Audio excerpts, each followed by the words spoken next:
We are back at Nashville. This time it's the Super Speedway for round number 24 of the 2022 XCAL Racing $5 Tuesday Series.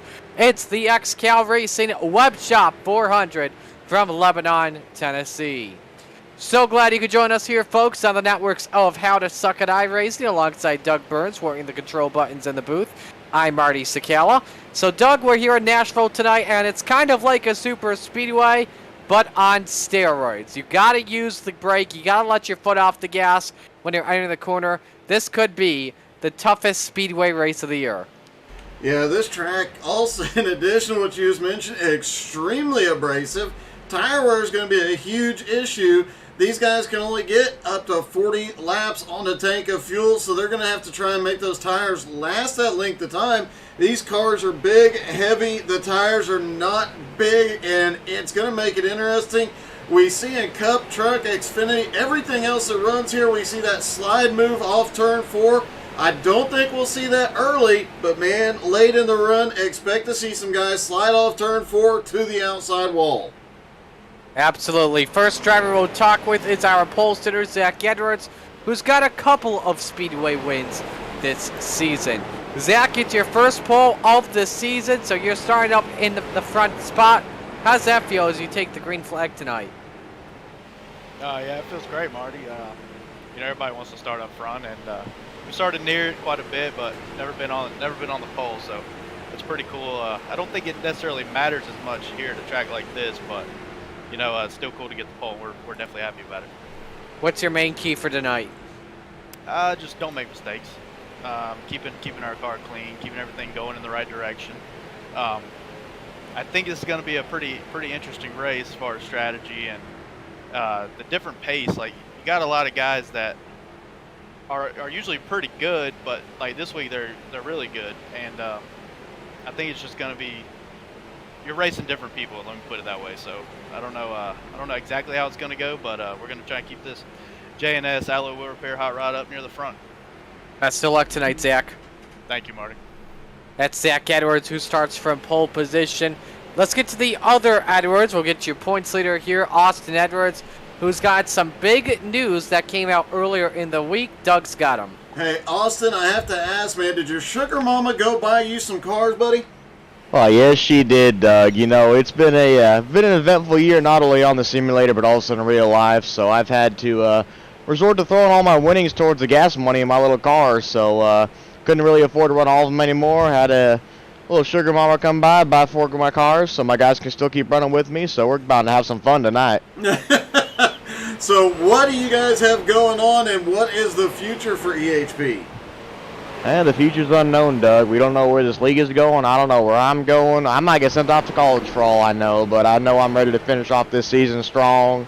Beyond that, we're here to have some fun, hurt some feelings, and hopefully bring some more cars to victory lane. Well, man, you're leading the points. Not many races left to go. You started pulling away. It continues to open up the gap. Can you get the win here tonight? Yeah, we're going to find out, Doug. We got a lot of work to do coming from the back after our penalties from Auto Club. So it's going to be another one of those races where it's all about fuel strategy. But in my case, I'm going to throw that out the window for the first run and try and come to the field. So just looking for a consistent night. Want to keep it in one piece, keep at least a few points in the bank, and hopefully we can finish it off strong and make a miracle happen like we did at Irwindale. Well, good luck tonight, Austin. Thank you, Doug. That may be the most southern twang I've ever heard from Austin Edwards, Doug. Yeah, but you haven't heard me get pissed off. It gets much worse. Oh boy. Oh boy. Well, let's talk to a guy that knows how to get pissed off. And that is Matt Bear. Matt, let's talk about your car here tonight. Tonight you start from position number 28, so you got in via a top 15 spot. Just talk to us what you're expecting from your car tonight. I expect the car to go win tonight, plain and simple, Marty. We're one of the best cars here tonight. We got a new technical alliance with dropping bombs starting this week, and it seems like it's really paid off. I think we have the best car here tonight. It's really just going to come down to if we can avoid the big ones, because people are going to get aggressive, people are going to dive bomb underneath people, and there's no telling what's going to happen when that happens, because it's just going to be calamity at that point. How do you try and make your way through the field here tonight? Is it because you said there are going to be a lot of risk takers? Is this where you kind of have to be patient like it is on a short track? Yeah, it's tricky, Marty. You don't really know how the first green flag run is going to play out. I mean, do we go all the way, run it out, have to pit, green flag cycle, or do we get that caution? Because that's when you can split it up. You can do something different fuel-wise to get up there, then just have to pit a little earlier than everybody else when we do go green. It's a limbo right here. So I mean, because we can go fast, we can stay in the draft, but it's just going to come down to how you manage getting through the field. You've got to be a calm aggressive right here tonight, because people are going to push up, and especially in the corners, as soon as they push up, they're going to look to come right back down. And for the people that are being aggressive and moving into that hole, that's where the chaos is going to ensue. One more question. Do you play FIFA? Oh, brother, I play FIFA all the time. I'm looking for anybody to play with me. I had to ask that. All right, you know what to say at the end. Bing bong, and I'll see you in victory lane. All right, good luck, Matt. Thank you, brother. That is Matt Bear, who is starting through a top 15 spot. Our final interview before we go green is Billy Snodgrass in the 062. Billy coming off of starting in 16th place. Billy, let's talk about first off, let's just talk about what you're expecting tonight. I'm expecting a few cautions, but other than that, I expect it to be pretty clean. Last week you came oh so close to the win. What more did you need on the push that Johnny B was giving you at the end, and how tough were the JNS guys at the end of that race 2 weeks ago, rather? They were pretty tough. I didn't know that they were all on the same team, so I should have went with the push earlier. All right. Well, we wish you the best of luck tonight, man. Hopefully we'll see you in victory lane tonight. Thank you. That's Billy Snodgrass. Billy starting from position number 16. Tonight's race is brought to you by the XCAL Racing web shop. Make sure you head to xcalracing.com/shop for all things XCAL Racing. Our newest products include an XCAL Racing accessory pouch, an XCAL Racing puffer jacket, and XCAL green socks. Yes, that's a new kind of color in the Crayola system. XCAL green. You thought Kelly green was a thing at first, Doug. Now there's XCAL green. I'm so confused. But coming into tonight, a good question. Normally on a super speedway event like this, the guys will be running fixed setups, but don't believe that's the case tonight. Nope, not at all, because this is a 1.25 mile track. That means it is under the limit for all drivers here, so because of that, they will have to run open setups. Look at your point standings coming on in here for tonight. Austin Evers continues with a commanding points lead at 3,670 points over Alex Krapser at 3,328. Third in points, Zach Edwards with 3,170. Blake Wynn fourth, 3,071. Luke Turpin fifth, 3,055. That was the big change in the points with Blake Wynn and Luke Turpin swapping spots from last week. The 48 team, Kyle Martin drove it last week, 6th, 2,807 points. 7th, PDJ Zeller, 2,758 points. 8th, the number 17, now owned by Matika, 2,615 points. 9th, the 36, last driven by Steven Rex, 2,589 points. And 10th, the 88 of Kyle Bartles, 2,534. Let's get things going here. We've got 42 men ready to take the green flag. Here is the starting lineup. On the front row, Zach Edwards in the 6 and Edmund Jones in the 28. Row number 2, Greg Holes in the 19 and Blake Wynn in car number 99. Row 3, Sean Patrick in the 51, Chris Johnson in the 25.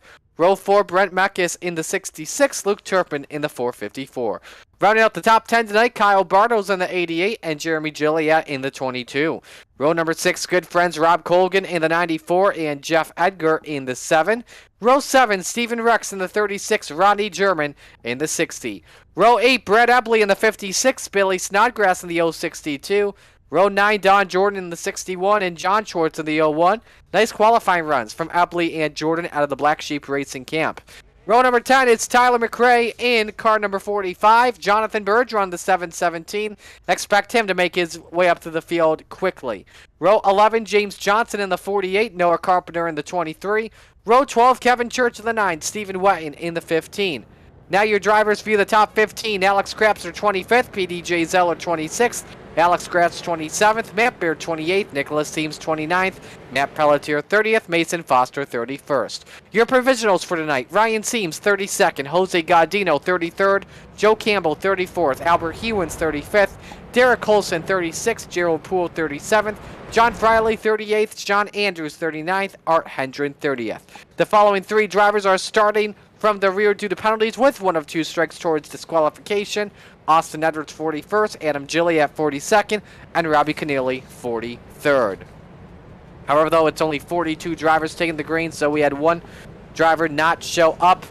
300 laps and 400 miles, a very quick fuel window, 35 to 39 laps. Expect 8 pit stops, more strategies than any other track we see here.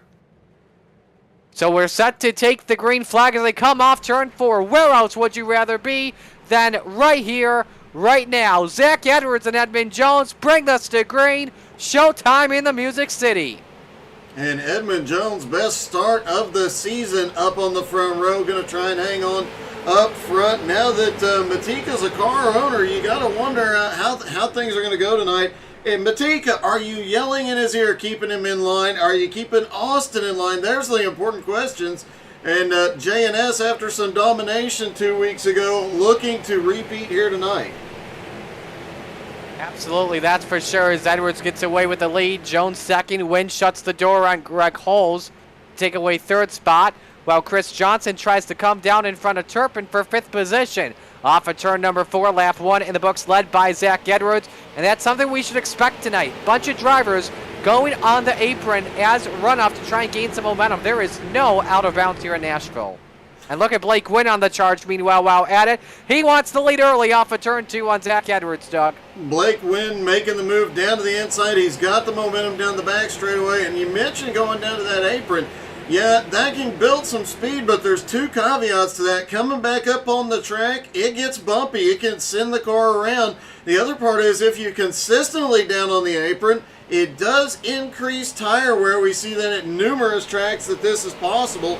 And yeah, you've got to be careful and manage that tire wear because this is a concrete track and it will eat the tires alive. Jeff Edgar trying to get around the 7. Oh, trouble behind them. Yellow flag is out. We got the 9 around Kevin Church. And it looks like a single car accident and a close call. Let's take a look at the Flaming Karma Paint Shop replay, Doug. Down into turn 1.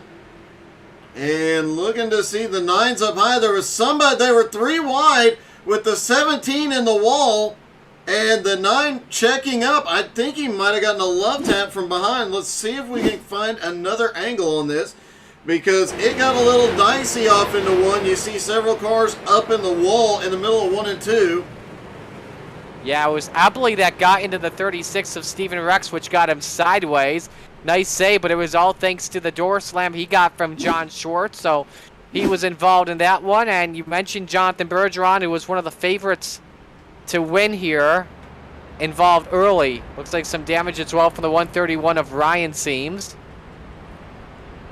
And so that is how the first caution is out. That should be a strike on Brad Abley. We'll get the confirmation here from Aaron Hillebush in just a matter of moments. Bergeron is in the pits. And let's talk about him, why we said expect him to get up to the front of the field in no time. When we went to this track for the K2 shootout to begin the year as a preseason race, Jonathan Bergeron had the car to beat. Like, while there was a lot of pack racing, he could run all by himself and have so much speed. It was like Bill Elliott at Talladega in 1987 or something. So we're seeing some drivers come on into pit road, and I think the key for them is just to top off on fuel. Now, I have to ask, Marty, you know the facts, but do you remember when that happened with Bill Elliott at Talladega in 1987? I do not know. Why not? I know I know that Bill Elliott made up 2 laps on the field. Yes, he did. He was sending it that day, and I heard when we were talking in pre-race, there was even a driver that managed to lap the field during one of the heats. It was Jonathan Bergeron. And then what he decided to do, then here's what Bergeron decided to do. He decided to pit under the green flag and came out 4 seconds behind the field. He was just looking for a challenge or something. He is still at the back of the pack when he can lap the entire field. I don't expect him to stay back there long. And speaking of guys not staying back there very long, I was just looking. Austin Edwards looks like he lost some. He went to pit road.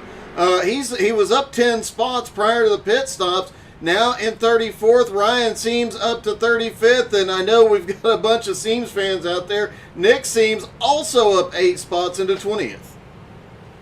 So coming to green this time by, let's say hello to a couple of people. Hello to Kenny Trips watching. Hello to Johnny B. Saying watch out for the Satellite Munitions Motorsports teammates, Brent Meckes and Billy Snodgrass. Hello to Jason Seams rooting for Nicholas and Ryan. Hello Danny Sargent and Laura Gleason rooting for the JNS Racing Squad. And hello to Matika rooting for Edmund. And says Matika and the kids are cheering Edmund on. So let's reset the field as we come back to green. First caution after 1 1/4 laps, turning into calamity early. Blake Wynn, Zach Edwards, row number 1. Edmund Jones, Greg Holes, row 2. Chris Johnson, Jeff Edgar, row 3. Ronnie German, Luke Turpin, row 4. Sean Patrick, Jeremy Gilliatt round out the top 10. This is going to be interesting. These drivers in the front half of the field have some heat and grip in those tires. The guys at the back half of the field have fresh tires.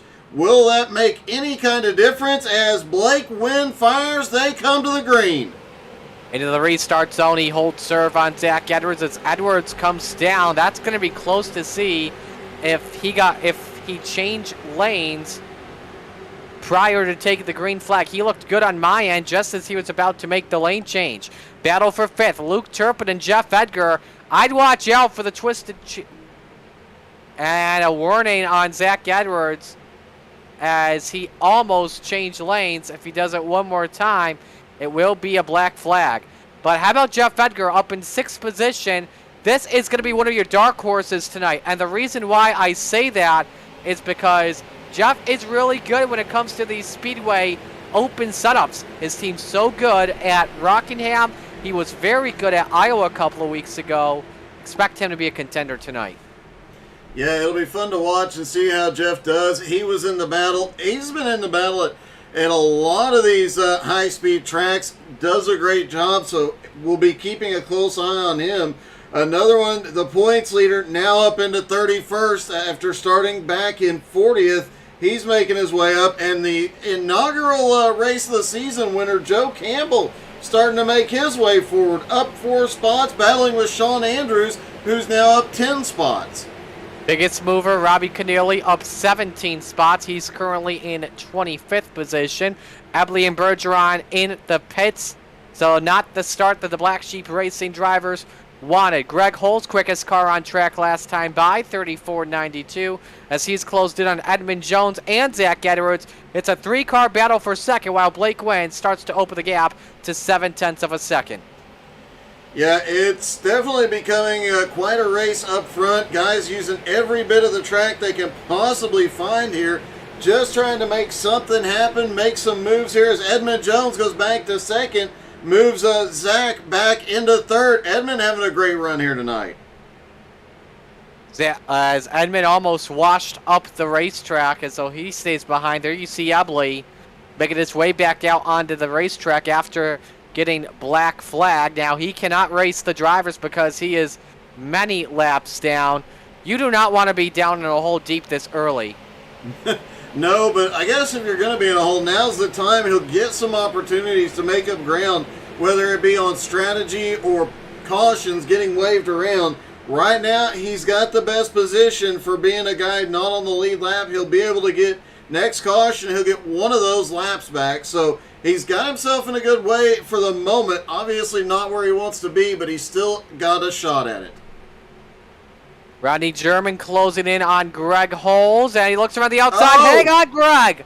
Slideways, Oh! Kirk tracking it off for turn 4. Great save. Rodney German, he gets a little short track motion there. The back end trying to come around on him as well. And look at this as Greg Holes took advantage of it and Jeff Edgar trying to take advantage of it. Jeff's getting the door shut by German off for turn 2.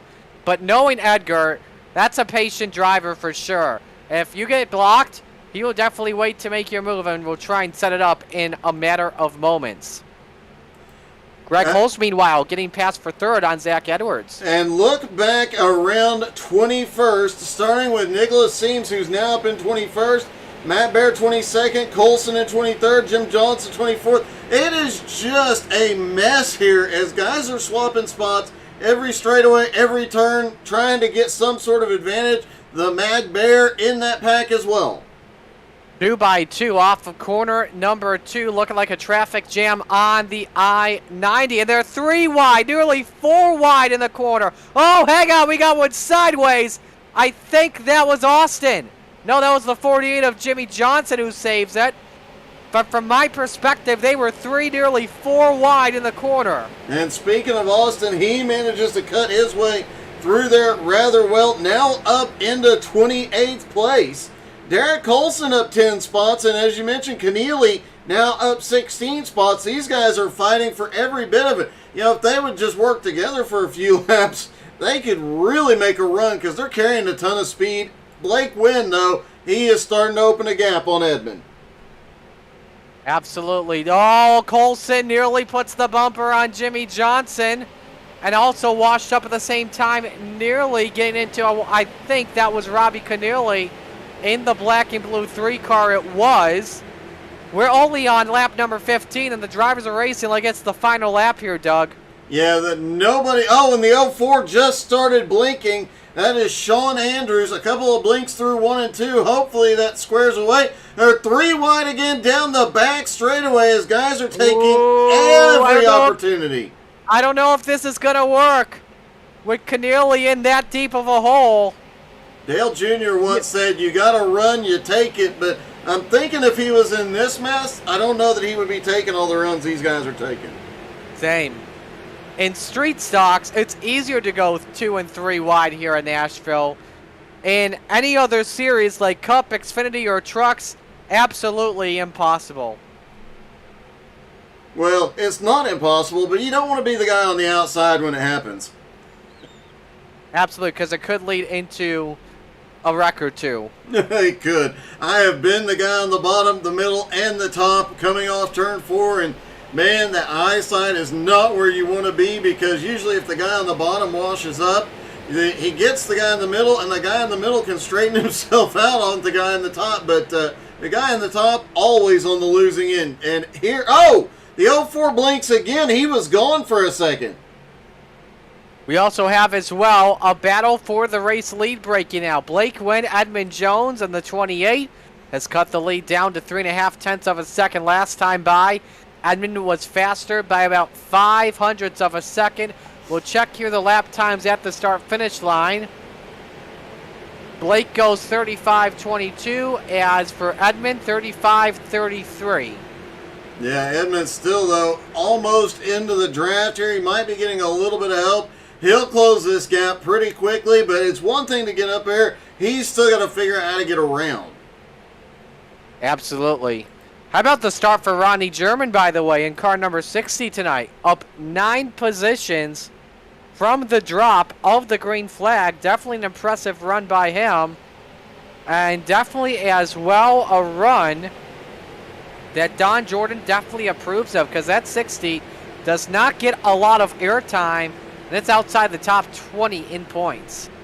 Definitely, you know, Don's got to be really happy with the performance that this young man has had in this car all year. We have talked about him in just about every race he's been in this season. He's done an excellent job.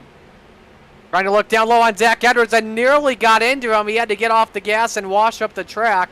At the same time, that nearly got disastrous. Zach's been starting to fade in this run here. I'm not sure what's going on for the pole sitter, but this is very interesting. Yeah, a bit of a surprise to see. He's still in the top 5, but man, it's a bit of a surprise to see Zach struggling anywhere, especially this kind of a track. How about Jeff Edgar not giving up here on Ronnie German, and the chassis tuna makes the pass stick. Now Luke Turpin looking for 6th on Ronnie German. And look right behind him, Turpin right there in the fight, but Chris Johnson has caught up to... Chris looked like he was going to try and make it 3 wide. No hole there. It got closed on him trying to thread that needle. As Turpin takes away the 6th spot on the track. German and Johnson battling for 7th. Update on the battle for the lead. It's down to 0.2 of a second. Edmund Jones faster by 0.06 last time by. Edmund really having an awesome run here tonight. Great to see him back up in the fight. And you know, Matika and the kids have to be cheering here tonight. Edmund's doing a great job looking to get up here and get the points lead, or get the race lead, rather. Derek Holson, we can tell you, by the way, he is on pit road. He had lagged out for a couple of moments. He got back in and connected off of turn 2. They're 3 wide. Watch the 45. Tyler McRae putting Brent Meckes in the middle. This could get good. This is the battle for 13th. Yeah, this is getting sketchy. And oh, we've got to drift up the track, down the track. Wow. And oh my, that middle, the car in the middle just gets way out of shape really, really easily. And I think Meckes saw, which is why Kyle Bartels decided to go up the track as well. If he stays there, they're probably both up in the wall. So that was probably the right thing for the 88 to do. Meanwhile, Edmund is now right to the back bumper. He is right there on Blake Wynn's back bumper, looking for the lead here early. Remember, we said 40 laps would be the most any of these guys could do on fuel. However, with a few early caution laps, they might be able to extend it. Some of these teams likely already talking about fuel strategy. Luke Turpin now up to 4th position. He's closed in on his teammate Greg Hulls. We don't talk about the 19 being the leading off Constantly Motorsports driver, the team that's owned by Matt Baer. So how do you think he's doing tonight? This has got to be a great start for him. Maybe his best start of the season by far. It is one of his best runs of the season so far. Hopefully he can hold on to it. We haven't seen Greg up here in the fight for the lead in quite a while, so it's great to see him getting back up here. And you heard it during pre-race. A couple of guys saying, hey, there's going to be some names you don't expect up here at the front tonight, because some of these guys we're not used to battling are really good here. You see some other guys in this pack we've yet to talk about. Sean Patrick is there in the 51. Alex Gratz in the 17, up 16 positions. Biggest mover so far is Robbie Keneally. He's now up 22 spots. Game past Jimmy Johnson. And he is in that big pack right now. That's Colgan in front of him. Then you got Matt Baird, Don Jordan, Kyle Bartels, Brent Meckes. Yeah, in this pack, they have not backed off an inch since the drop of the green. And look who's right in there with that mix. Excuse me, up 19 spots into 21st as Austin Edwards charges towards the front. Having a good run so far as well. First driver that pitted on lap number 4 is Alex Gratz. He's now broken into the top 10. Currently running in 9th position. Had a 10-second pit stop. I would assume that was fuel only. If not, he just did 2 tires and no fuel. He's another one having a great run here tonight. Of course, we're used to seeing Gratz up toward the front in these type races. So could see him make his way to victory lane tonight. Saw Luke Turpin as well when we were talking about Greg Hulls. Make a pass for 3rd position. But again, like we talked about earlier with Jonathan Bergeron, if you've got a car that can work really well in clean air without any drafting help, you've got a great shot at victory lane tonight. And worth noting, the top 2, Edmund Jones, Blake Wynn, still nose to tail. They have gotten around Colson, who's back out on track now. Colson, the first car to, or actually the second car to go a lap down here. You see the drivers going down the back straightaway, a lot of them going 2 by 2. Edgar and Gratz are trying to work with each other on the high side. Now, I'm curious, Doug, from your perspective, what's the advantage of being up on the high side compared to the bottom of the racetrack? More momentum, especially off the corners. Plus, up there on the high side, you're not turning the wheel as much. You save a little bit more of tires, especially those front tires. So you're saving a little bit. You burn a little bit more fuel, but you save it in tires. You save it in momentum. So it's definitely one of the fastest ways around as a 17 just pushes Edgar How about out. it? Nice bump draft from Jeff Edgar. Up into third position, highest he's been when we're 3 wide coming to the line. Turpin on the runoff. Gratz uses it too. The 17 is looking to break into the top 3 up 23 spots. And he does. Let's see if Edgar moves down to the bottom. Oh, it's almost thought about, but decided to keep it up top because I think his car was about to get tight there. Yeah, and I just noticed back here this battle with Billy Snodgrass, Zach Edwards, Chris Johnson. There are some guys that we're starting to see a little bit of, hey, I don't have... Oh! Zach Edwards gets a little bump as they come through 3 and 4. These guys are starting to show a little bit of tire wear. The car does not have nearly as much grip. Keep in mind we are... Oh, trouble! One car sideways! I think that was... Brett Meckes. Yes, Mekis in the 66. Let's see what happened with the Flaming Karma replay. Down the front straight away, there was some checking up. Meckes gets the bumper from the 420 of Matt Bear, but manages to pull up and save it. Nice save for him, that's for sure. So, Blake Wynn, Edmund Jones still 1 and 2. Alex Gratz now up to 3rd. Jeff Edgar 4th. Luke Turpin still in the 5th position with Chris Johnson working on him. We expect the top 16 to come out in just about 5 laps from now. For everyone that pitted under the first caution, probably 10. And I think Luke Turpin is getting ready to come in based on how he exited off of turn 2. I'm not too sure, though. Don't quote me on it. I would be surprised, although we have seen Luke Turpin shake up the fuel strategy this season. I'd be surprised to see him come in quite this early. He is known for stretching it further than anybody, and this would definitely... Trouble! Pelletier hard in the outside wall. Don Jordan is collected as well. Caution flag is out. Looks like PDJ Zeller may have also been caught in this one, as right ahead of him is where the chaos starts. Everybody starts getting down to the bottom off the track. Let's see if we can get a better replay of the incident that happened ahead. So Ronnie German got tight right in front of Don Jordan, and Jordan came down. There was a lot of net code there. So I think that's going to be deemed a net code incident. If not, I don't know who to put that on. Austin Edwards, I think, got a piece of that too in the 18. Actually, no, that was the 48 of Johnson. Yeah, there was a little bit of netcode off Don Jordan, but man, that is a racing incident if I've ever seen one. Guys just getting a push, getting a tap, getting loose, and everything goes sideways. But I would be willing to bet we see everybody on pit road now. Absolutely. So as we were saying about green flag pit stops, not yet. But caution flag pit stops, we're going to see everybody stopping, 4 tires and a full tank of fuel. We might see a few guys try some different strategy here as Absolutely. Blake Wynn leads them down. This is the best opportunity if you're going to try something. Yeah, we mentioned Nashville has more strategies than any other track. You could do either 4 tires of fuel or 2. I would go, if it were me, I'd probably go for 2 tires here. It's definitely a tough call because you do have the factor of the tire wear, but if you just get right sides only, you might be able to make it work or at least make it stick for a little while longer. It's definitely a question mark.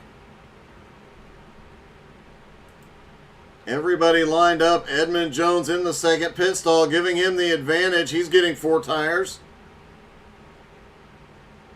Will he be able to get rolling off pit road before everybody else? He's waiting on fuel. Long stops. going in the 30-second range. I'm seeing a lot of drivers taking 4 tires and fuel. And it does take a while to fill up on gas. First guy out is Alex Gratz. And he won a 45-second stop. Well, So everyone else does, and he's going to win the race off pit road. Everyone going, it's about 50 seconds or so. So there's a 2-tire call, I would assume. Or trying to play the field game. Edmund Jones second, Luke Turpin third, Zach Edwards fourth, Jeff Edgar fifth. Blake Wynn goes from the lead back into 6th. Austin Edwards, I do not know. He has to be playing the fuel game because he was on pit road long enough for 4 tires. He did not get a full tank. I can just about guarantee it. A 44-second stop here and ends up in 8th place. Robbie Keneally has a great stop as well. Ends up in 9th, up 33 spots. So we are getting a black flag on the 61. The initial contact was a result of net code. So the 61 finished him off. And so that is the call there. And Alex Gratz now up in the lead with Edmund Jones in second. You know, Edmund just needs a little bit of luck on pit road. He has been just as fast as the leader all night. Just needs one shot to get up there and take the lead. So your wave arounds here will be Jonathan Bergeron and I want to say Brad Ebley, but nope, it's because he's in pit road. They won't give him one. So Jonathan Bergeron will get one of his laps back. However, though, he is currently scored 12 laps down. You know, Matt Pelletier, Nicholas Seams also coming into pit road. I want to look at Pelletier's damage. I'm sorry, Doug, go ahead. I was just going to say, Marty, you know, Edmund's been lurking back there in second place. You have to wonder if he's ever going to get that one shot, that one opportunity to seize everything he ever wanted in one moment. So we are 1 lap to the green flag, so we will be going back to green here this time by. Reset the field here on this restart. Alex Gratz and Edmund Jones in row number 1. Gratz selects the outside line. Zach Edwards, Luke Turpin, row number 2. Blake Wynn, Jeff Edgar, row 3. Row 4, Billy Snodgrass and Austin Edwards. And row number 5, Robbie Keneally and Sean Patrick. Edwards and Keneally each up 33 positions. Seams, Pelletier, and Jordan just now coming off pit road. Seams is being scored a lap down. Not sure if that'll shake out in his favor, but we did see this, was it 2 weeks ago? One of those Seams ended up a lap down and made an epic comeback to the lead lap. You have to wonder if they have figured out some magic to get from a lap down to get up here battling for the lead. So set to come back to green here for this restart. It'll be Gratz as the control car here. Gratz choosing to restart on the high line. Here we go. Gratz fires. Green is back in the air. And Zach Edwards trying to get a run up to second on the high side. Looks like Edmund may be able to hold him off here. Holding serve into turn number 1 with Turpin and Edwards going at it for third. Holy cow, did you see the run by Turpin? He just drove it under. Low line is where you want to be on these restarts for sure. Restart is under review per race control as Turpin gets a run downstairs for second on Edmund Jones. He gets a run, but man, cold tires and Zach loses the back end underneath, and it looked like Luke was possibly in a 4-wheel drift off turn 4. Looks like Edmund's waiting for the tires to come in. Everybody else is going for it, cold tires or not. Edmund may be starting to fade back a little bit because he's up in no man's land. That high side doesn't really get a lot of boost until we get into a run. So we'll see what happens here. Meanwhile, back behind, Robbie Keneally now up into 8th. Austin Edwards now up into 6th. Couple other big movers. Matt Bear up 15 spots into 12th. Mason Foster, who we haven't talked about tonight, he is up 16 spots into 14th. Sean Andrews up 21 spots into 17th. Joe Campbell on a mission tonight. He is in 20th, up 13 spots. A lot of good runs from a lot of good drivers so far. Meanwhile, the battle for third, Edmund Jones and Zach Edwards. But Turpin all over Gratz, slingshot engaged for the race lead. And Gratz just lets him have it. Yeah, Gratz may have just shot his own foot off doing so, though, because here comes the rest of the pack, and, he's going to get some help from Edmund, but Zach Edwards down the bottom, Blake Wynn right behind him. They're going to have some momentum going off into one. Now let's see if Turpin can start to pull away. No, Alex Gratz gets a big run on him. You know what I think Turpin was doing? I think he was trying not to get too much of a gap where everyone could close in on him. So he decided to fade back, allows Alex Gratz and Edmund Jones to go up on the outside 3 wide for the top spot. Yeah, Edmund drives it deep into 3. Here's his opportunity. He might be able to get not enough, but off turn 4, he'll have some drafting help from behind. That is the 3 of Keneally giving him the push, who was in the top 10 for the first time today. Blake Wynn, the only guy in the middle. Now he decides to move up to the outside. Oh, Gratz gives Turpin the bumper. They wash up the track. Gratz in the win. They keep it straight. Wow, Turpin with a cold brown moment as Edmund goes to the race lead for the first time tonight. Now they're 3 wide down the back straightaway, and Gratz is going to back out of it into turn 3, and Edmund Jones securely in the lead through 3 and 4. Blake Wynn trying to build a run back behind him. Can Edmund get the lap led here? He's got Blake behind him at the line. Edmund leads for the first time tonight and the first time in a while. 5 bonus points for Edmund Jones. I'll take a look at the stats in just a moment. Blake Wynn now has a run down to the inside. We're changing lanes here at Nashville Superspeedway. This is some fantastic stuff. Meanwhile, back toward the back, I'm seeing a lot of movement around 20th as there is a gaggle of cars back here from about 15th on back, even further up. I mean, these guys are just moving back and forth all over the place, up and down the line, trying to get any momentum, any advantage they can. And it looks like, looking forward, this battle starts about 4th place. From last time that Edmund Jones led at a race came at that one track on March 8th. Yes, that one track, a.k.a. Texas, where I got the wall. Meanwhile, how about Billy Snodgrass? In 4th position, up 12 spots, highest he's been in the race. He's come out quiet. Yep, Billy just quietly making his way up toward the front. Same with Alex Gratz. These guys just sneaking their way up into the fight, and now they're there. There's 3 wide back behind. As they go off into turn 1, Matt Bear gets right to the back bumper. Is that Turpin down on the bottom? Can't tell. I think that might be a lap car right in front of Matt. No, that is Luke Turpin, the green car on the bottom. He just got passed by both Bear and Keneally. Yeah, it was Keneally that Matt was all over the back bumper of, coming through 3 and 4. Just helping push him by Turpin, and Turpin is fading. Now back into 10th. Trying to get 9th away from Zach Edwards, and he does. Meanwhile, leaders amongst the top 5, maybe top 8, all single file. Look who else is up there.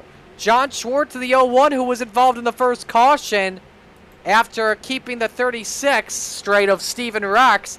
And he is in a battle with Sean Patrick for 11th. Yeah, and then from 11th on back, man, it is just side by side, guys getting nose to tail. I've seen a bit of bump drafting out here. Everybody looking for opportunities anywhere they can find them. And now Jeremy Gilliatt trying to get a chance at it underneath for 12th. Also worth noting, Adam Gilliatt back in the field tonight. He is currently up 17 spots into 24th. Meanwhile, Jeremy up in the battle with Schwartz. Battle for the race lead. Edmund Jones looking to the inside on Blake Wynn. Can he get the lead at the line? Oh, I think he did. He did. I think he was scored second. Yeah, he was Blake scored Wynn second leads at at the the line. line by 0.06 of a second. On our leaderboard, we had Edmund leading, but now Edmund's got the lead. Blake counters back down low off of 2. Man, if I'm Edmund, I'm going to try and conserve a little bit here. Let the kid get out in front of you and then drop in line. He's led the lap. He's got the 5 bonus points. He needs to try and save the car now and just make it last to the end. It's a long race. Saving some tires here in the middle of a run is a great idea. That's a good idea for sure. How about Austin Edwards up there in 5th position? Oh, look at Blake Wood. Bumped from Edmund Jones. He's put the slide job at him in the corner, and Edmund didn't like it. Opens up the door for Alex Gratz, wide open to take the race lead in 3. Gratz to the front for the first time tonight. And here comes Billy Snodgrass. Where the heck? He started back in 16th and is now up here in the fight for the lead. Absolutely great run for him. Now Snodgrass gets a run underneath on Alex Gratz. This is looking like an NR 2003 pack race with the AI. Remember that from back in the day? Oh, Snodgrass got tight in turn 2. Nearly doored Blake.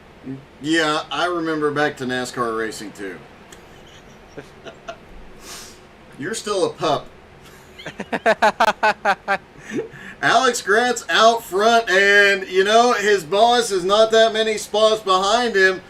This could get interesting as we've seen the EHP cars work really, really well together. I know they practice together, so I think that we could see if they can get connected, we could see some great teamwork. You know, if Austin gets up there to him, he's going to let the boss by to get his 5 bonus points. We've seen that team really work well together. We definitely saw a lot of it at Michigan, both races at Michigan.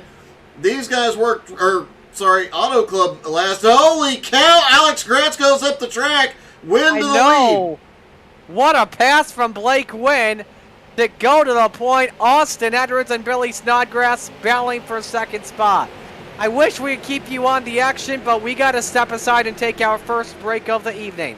Blake Wynn leads Austin Edwards, Billy Snodgrass, Jeff Edgar, Alex Gratz, your top 5. If trouble breaks out, we'll break in. Stay with us.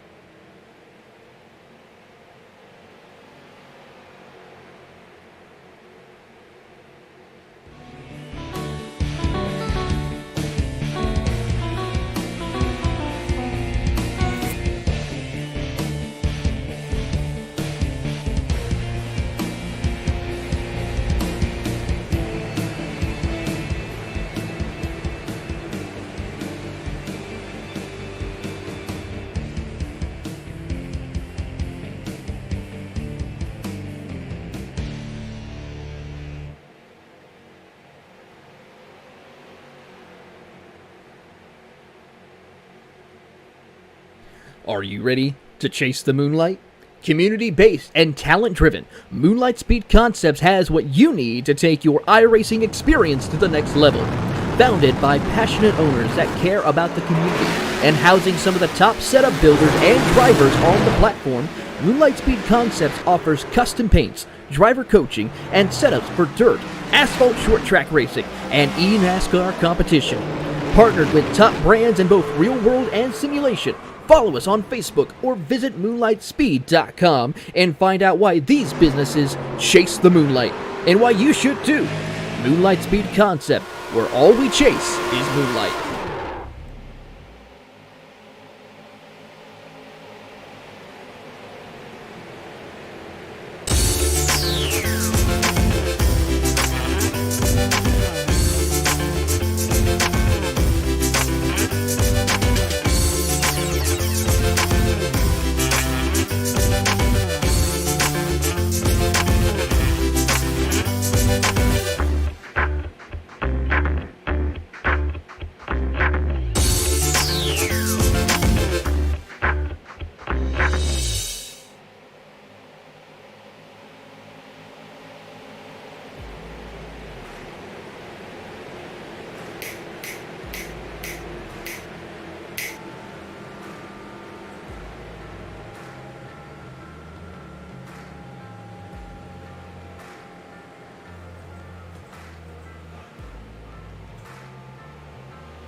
Some wild racing while we were side by side as it's Austin Edwards out in front with company from Blake Wynn.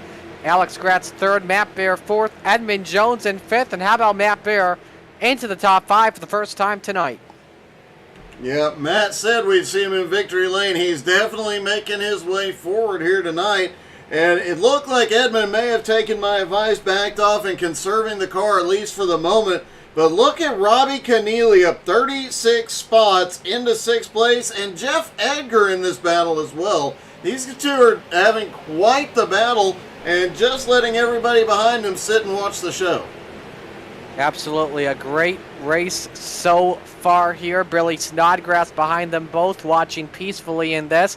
But he's up to the quarter panel of Edgar. Let's see if he decides to look downstairs. He actually gives Edgar the push that helps Jeff briefly down the back straight. Yeah, it looked not enough though, as Keneally gets the nose ahead going into turn 3. Oh, wow. Snodgrass almost getting that outside wall. He drops to the bottom and is giving Keneally a push now. This could get interesting going into turn number 1, the tightest battle on the racetrack at the moment. Edgar's got the run off of turn 2. Keneally washes up, slams the door. And man, they are nose to tail. We're seeing, like we mentioned earlier, a lot of guys taking advantage of any run they get, trying to find a place to put it. And they are doing an amazing job for only one caution tonight. Or, I'm sorry, 2 cautions tonight. Man, these guys are really throwing these cars around. Looking back through the field, Sean Andrews up 23 spots into 15th. Mason Foster up 17 into 13th. Adam Gilliott now up 20 spots into 21st. Joe Campbell in 22nd. Albie Hewins, Alex Crapser 23rd. Albie in 24th. And Ryan Seams just holding on in 25th, biding his time, because we've seen him do this week in and week out recently. He really, it's like John Schwartz was last season. We don't talk about him the first half, but by God, the second half he's there. While we are at it, by the way, make sure you like the video on Facebook, YouTube, and Twitch. The more likes, thanks to algorithms, the more views we will get. Blake Wynn, meanwhile, closing in on Austin Edwards for the race lead. But wherever Blake Wynn goes, you know Alex Gratz will go the other way and work with his teammate. Yeah, like I said earlier, this team works really, really well together. They communicate really well. They practice really well. I think we'll see this team, if they can get more of their team together up here, especially at these draft tracks, I think we'll see this team do a lot together. But they're going to have to get up there and get together. And I don't know how much of the rest of the field is good. They're not going to make it easy on them tonight. Absolutely, that's for sure. As we've got the top 5 currently nose to tail under a blanket. Luke Turpin now with a run inside on Jeff Edgar. Turpin takes away the 7th spot. Snodgrass, that is, looking for 8th. Snodgrass is, oh! Oh, hang on, Billy. Edgar gets the wall, comes down, gives Billy a little love tap on the door. Billy manages to save it. That car was quite a bit out of shape there, but a great save by Snodgrass. He'll keep going. Gives a chance for Jeremy Gilliott to take away the 9th position. If so, I believe that will be the highest position he's been in throughout the race. And speaking of big changes in position, Zach Edwards started up front on the pole, is now back in 11th. This is not a very Zach Edwards kind of thing. Danny, if you're watching, what's going on with Zach's car tonight? That is a good question for sure. Let's go back up to the race lead. And again, Blake Wynn all over Austin Edwards. He may get a run here off of turn number 2, Doug. He's trying to find a way to peek to the inside, but he just has nothing with the draft. Man, it takes a lot to make a move here to get enough of a run. We've seen most of these guys We've seen some guys get the massive run and make the big pass, but most of these guys we've been watching takes 2 or 3 laps. They have to get the nose inside and just keep inching it forward, turn after turn, lap after lap, until they finally get clear. It's going to take a lot to get past a guy like Austin Edwards, and it's not going to be done quickly. It's going to be done an inch at a time. Keep in mind as well, we are a couple of laps away from green flag pit stops. This is the 32nd lap of this run since all the drivers pitted on lap 34. Yeah. Blake trying once again, nothing. I think we'll see a couple of guys try and stretch it here early because of that caution. I don't think we're going to see everybody hit pit road. We could see guys like Luke Turpin or like the J&S team. We could see some of those groups actually try and stretch the fuel on this second run just to see if they can make it a little bit further. Yeah, they practice with these setups. They did the heats with these setups, but track temperature could be different. The grip may be different. The sky is cloudy right now versus I know some of those heats were in the sun. Anything could have changed here, and guys have to adjust their plan accordingly. What position would you like to be if you're Blake Wynn when you come down to pit road? Because we know he's got a fast car. He may have perhaps the fastest car tonight because Blake Wynn is very good on these speedway-like tracks. Man, if you're Blake Wynn, you're probably wanting to come down in second place. You want to get out there and lead some more laps so you can get that 5 bonus points for leading the most. But honestly, you want to come down in second. You want to be able to watch Austin Edwards and his pit stop, and you want to be able to control who comes out behind you, in front of you, everything else. Because if you can come out and time it where you come out in second, make the other driver pull you up to speed, you save a little bit of fuel. And we heard a lot of drivers talk about this could come down to a fuel mileage battle. Just had a change for 17th position. Kyle Bartles gets past Tyler McRae. Let's show you in front as well. Mason Foster, Sean Patrick. Here comes the 51 with a run to the inside. And a change for the lead, by the way. Austin Edwards is up the racetrack. Blake Wynn goes to the point. Austin drifts all the way back into 5th and continuing to drop. Edmund Jones is back there waiting on him. And Edmund not on the EHP team tonight. He's driving for... Wait a minute. That's got to be weird. I wonder if that's causing a problem at home that Edmund's not driving the EHP cars. Absolutely. That is car number 28. That's a Black Sheep Racing scheme for those wondering at home. But you know, him and Austin are good friends. They've got some of their teams starting to form up just outside of the top 5. This could be a collaboration between a couple of teams working together to try and get up and dominate. Pit stops are underway. Robert Colgan, Kyle Bartles, Kevin Church. The first 3 drivers in. Let's see who comes in next. I don't think we'll see these leaders for a couple more laps. You always got to try and stretch that extra lap or two to see if there's any incidents coming off pit road that you could possibly put yourself in the position that you've lapped a couple of cars and, hey, you get to pit under caution a little bit easier. You got a little bit more time.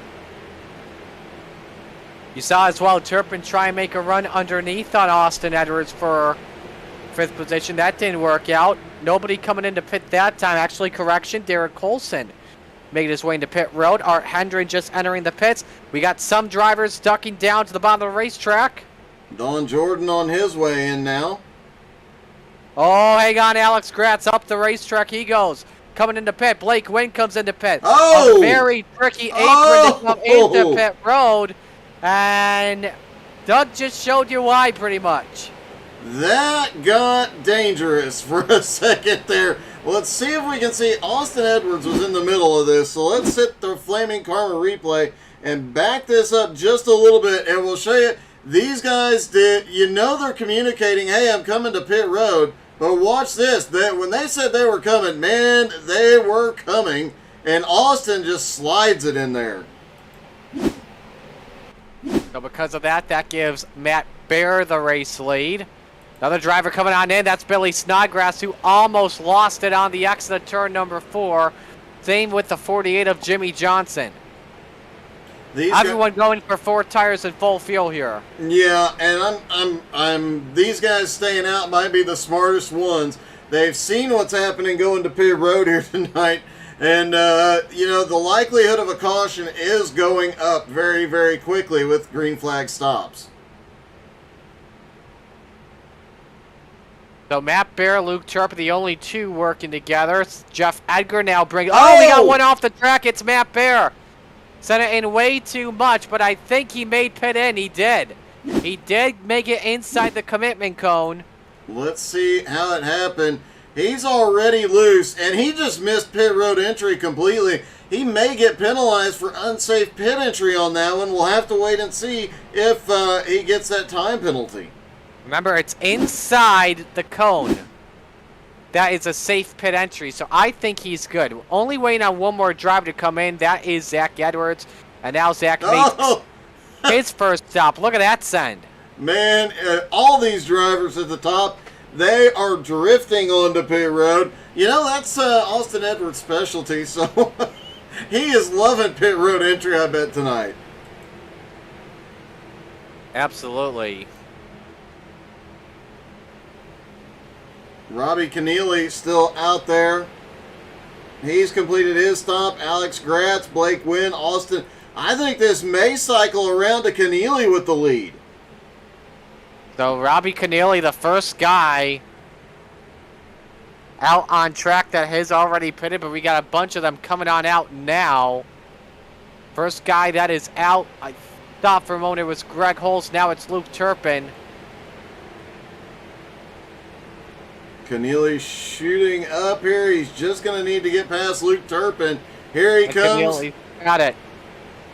And yeah, it's going to be Keneally, and he's got a gap on Gratz. He's got a lap car there to help him out of the 717. So, hey, you know what? I think Keneally is going to get scored leading a lap here. He won't yet because Zach Zach's Edwards still is on on pit lap road. 75.12. Yes. Hey, good evening, David. How's it going, buddy? And this is interesting for Robbie as well because he's got a driver between himself and Alex Gratz / Blake Wynn / Zach Edwards. And that, of course, is Jonathan Bergeron. And remember, he was in the first caution of the race, so he is not in the battle for the race win. So that could get interesting. Austin Edwards just set the fastest lap of the race so far at 34.78.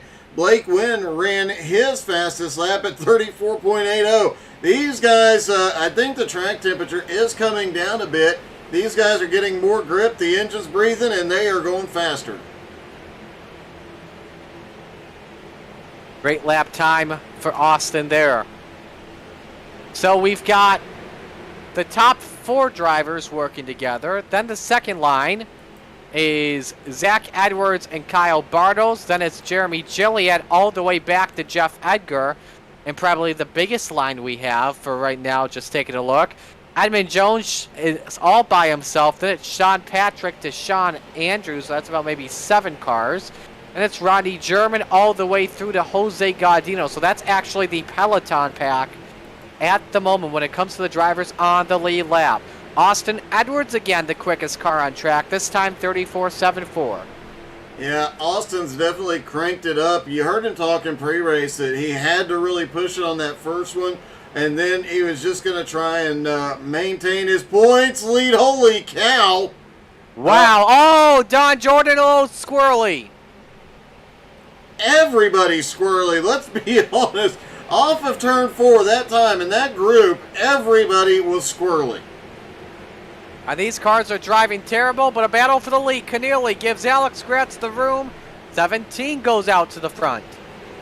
You know, we have seen a lot of guys run lead 3 or 4 laps and then drop back, and it's an intentional drop back. It's not like they got moved or they washed up. They just drop back and let it go. I gotta wonder what's going on here if some of these guys are planning on that fuel strategy, just going to sit in the draft. Probably, and with this run of green flag pit stops here, Doug, I think what we're seeing now here is just a game of patience. Probably so, and we need to come up with a nickname for the Seams fan club, by the way. Ryan Seams, currently in this monster pack in 28th. He's just been hanging out so far. But Ryan, buddy, your fans want you to crank it up. Get moving to the front. Nicholas Seams still a lap down back in 37th. He is in position. He's got to get past one more car to put himself in position to get waved around under the next caution. Yeah, that's tough to figure out a nickname. I don't know. I have a few, but none of them are appropriate. Understandable. Look at some other battles here on the racetrack. Matt Bear, Kyle Bartels, that's for 5th. Nice run for Bartels tonight. He's been quiet. It's made its way up to the field after that round of pit stops, taking 6th. Seamsters. Ooh, that's a good one. See, there you go. Making a note of There it. you go. Yep, I like it. You know, we've seen some big groups of fans for drivers in the past, but I think I think the Seamsters are probably the biggest group of fans for any one or two drivers that we have seen the last couple of years. Absolutely. There's the Seams. We also got the Bartels fan club. Oh, wait, no, not Bartels. I'm thinking of Edmund Jones's fan club. We've got the JNS crew watching. A lot of supporters, so we definitely appreciate it. Edmund working his way back up. Now you mentioned him. He is now up into 12th, fighting his way through. He was up there all alone, had no drafting help, got swallowed up by this second big pack, and drifted back to about 14th. He's now back in 12th after starting in the front row, but you can see the momentum is starting to build again for him as he starts to make his way back through this group. Man, what a run he had on Edgar into 3. Yeah, Jeff Edgar's been starting to fade.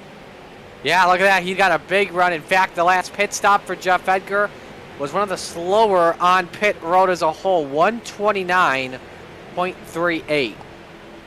Edgar's one of those drivers that even halfway through a run, he's still kicking out the back end.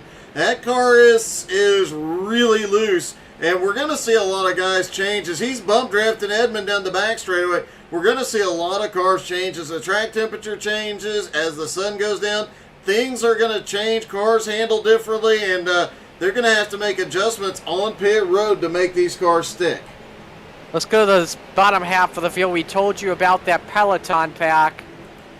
Steven Wetton, Rodney German, battling for 23rd.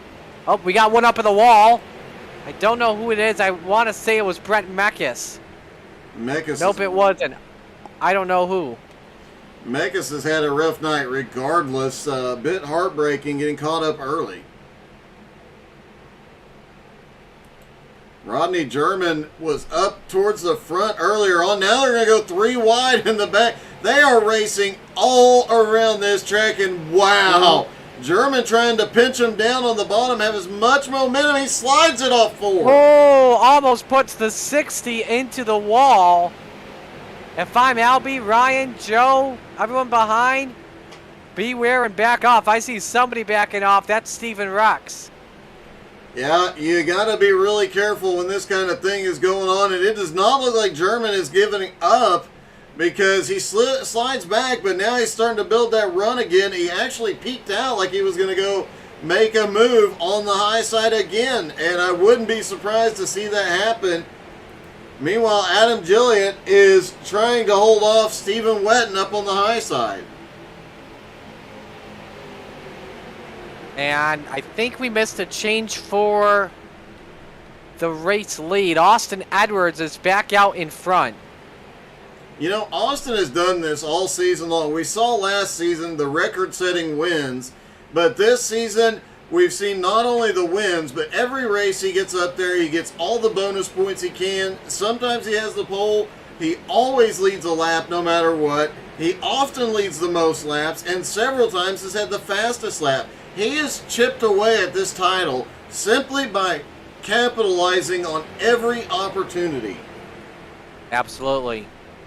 You got that right for sure. Let's go back to that second pack. As you see Wetton start to go up high and start to fade just a little bit. Oh, trouble the 95! Up in the wall of Jillian, everyone comes down. Wow, I don't know how nobody wrecked there. Nice save from Jillian. Oh my goodness.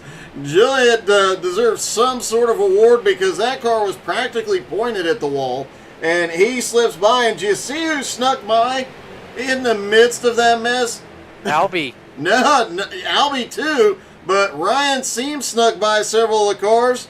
Oh, big jack up, hang on, Rodney. Oh, they're up in the 25's way.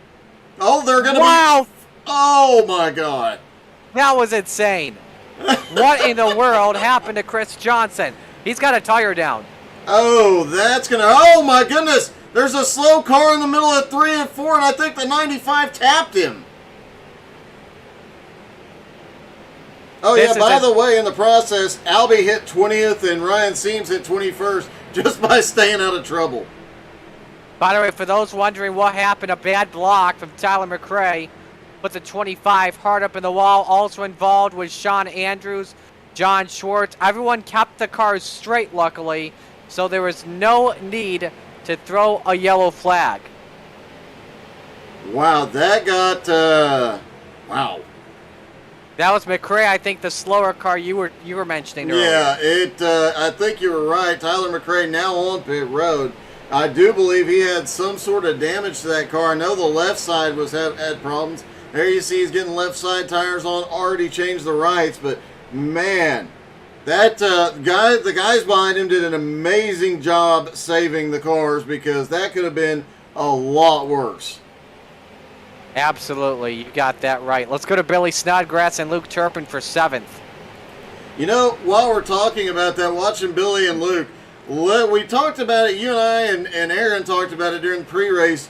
It's been talked about in Discord, it's been talked about on Facebook, but we have not mentioned it.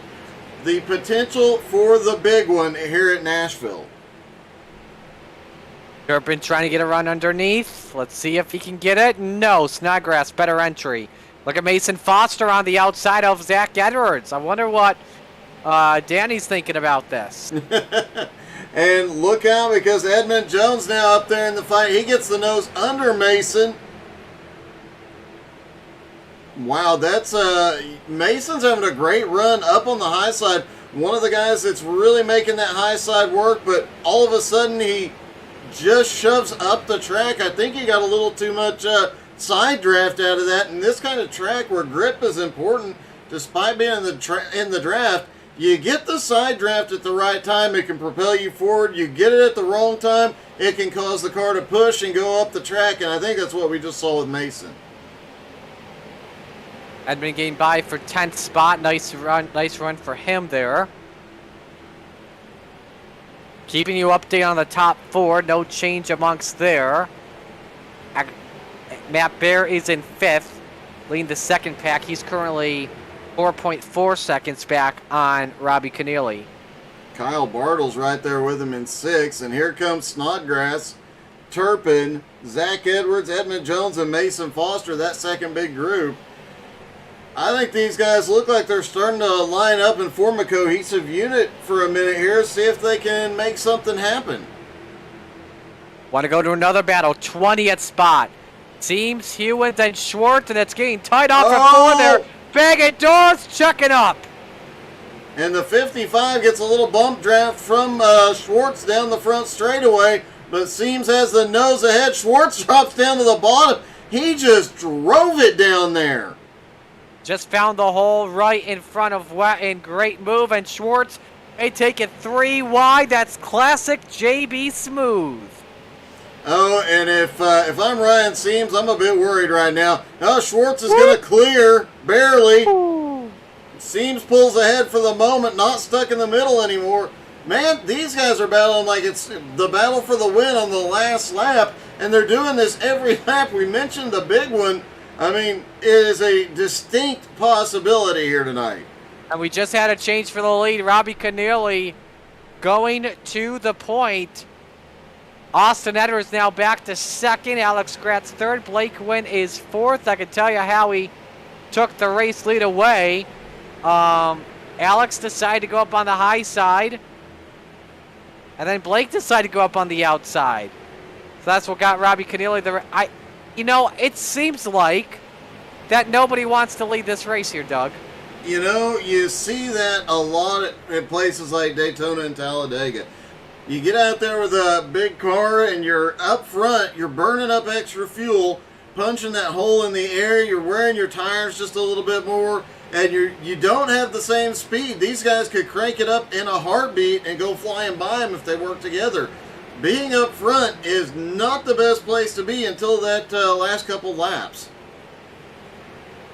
Just had a change for eighth, as Zach Edwards gets past Billy Snodgrass. Keep in mind, we are just about 10 laps away or so from our second round of green flag pit stops.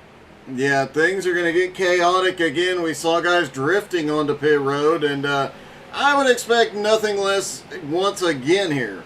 Oh, by the way, Ryan Seams still holding on that top 20. These 5 cars keep swapping positions. Jonathan Schwartz, Joe Campbell, Ryan Seams, Albie Hewins, Stephen Wetton. This group just cannot stop fighting it out here, and I believe Schwartz just blinked.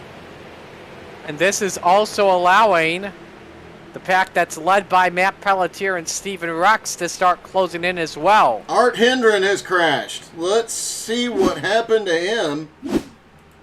No caution. We're still under the green flag. Off through 3 and 4. Gets a little push. Oh, he was headed to pit road and just a little too hot. Sends it around sideways. I'm surprised we didn't see that during that first round of green flag stops. We saw some close calls, especially with Matt Baer, but man. Gonna put 100 laps up on the board this time. Robbie Keneally leads Austin Edwards, Alex Gratz, Blake Wynn, and Matt Baer. Stay with us. We'll go side by side.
This is my good friend who had cancer when we were really little, and he was able to beat it through early detection, and now he just recently graduated from Santa Clara. This picture's really funny. My dad was diagnosed with cancer my freshman year of high school. Thanks to early detection, he now gets to see me graduate from college.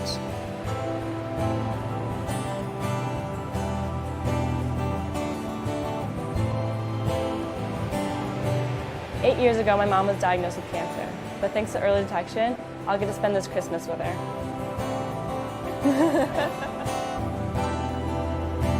My dad was diagnosed with cancer when I was 10, and he passed away soon after. Maybe if we had early detection, he would have been able to be there to walk me down the aisle.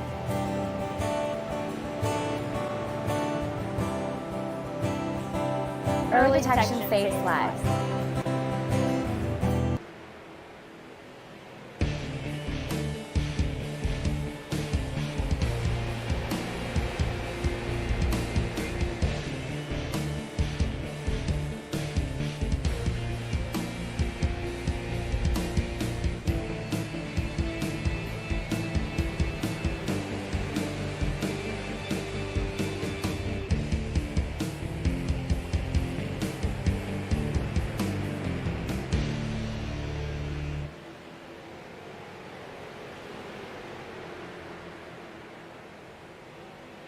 Green flag pit stops underway here at Nashville. We have a couple of drivers in already. Sean Andrews, Kevin Church, Kyle Bartles, and Robert Colgan. Meanwhile, change for the lead. Austin Edwards gets down to the bottom. He's out front.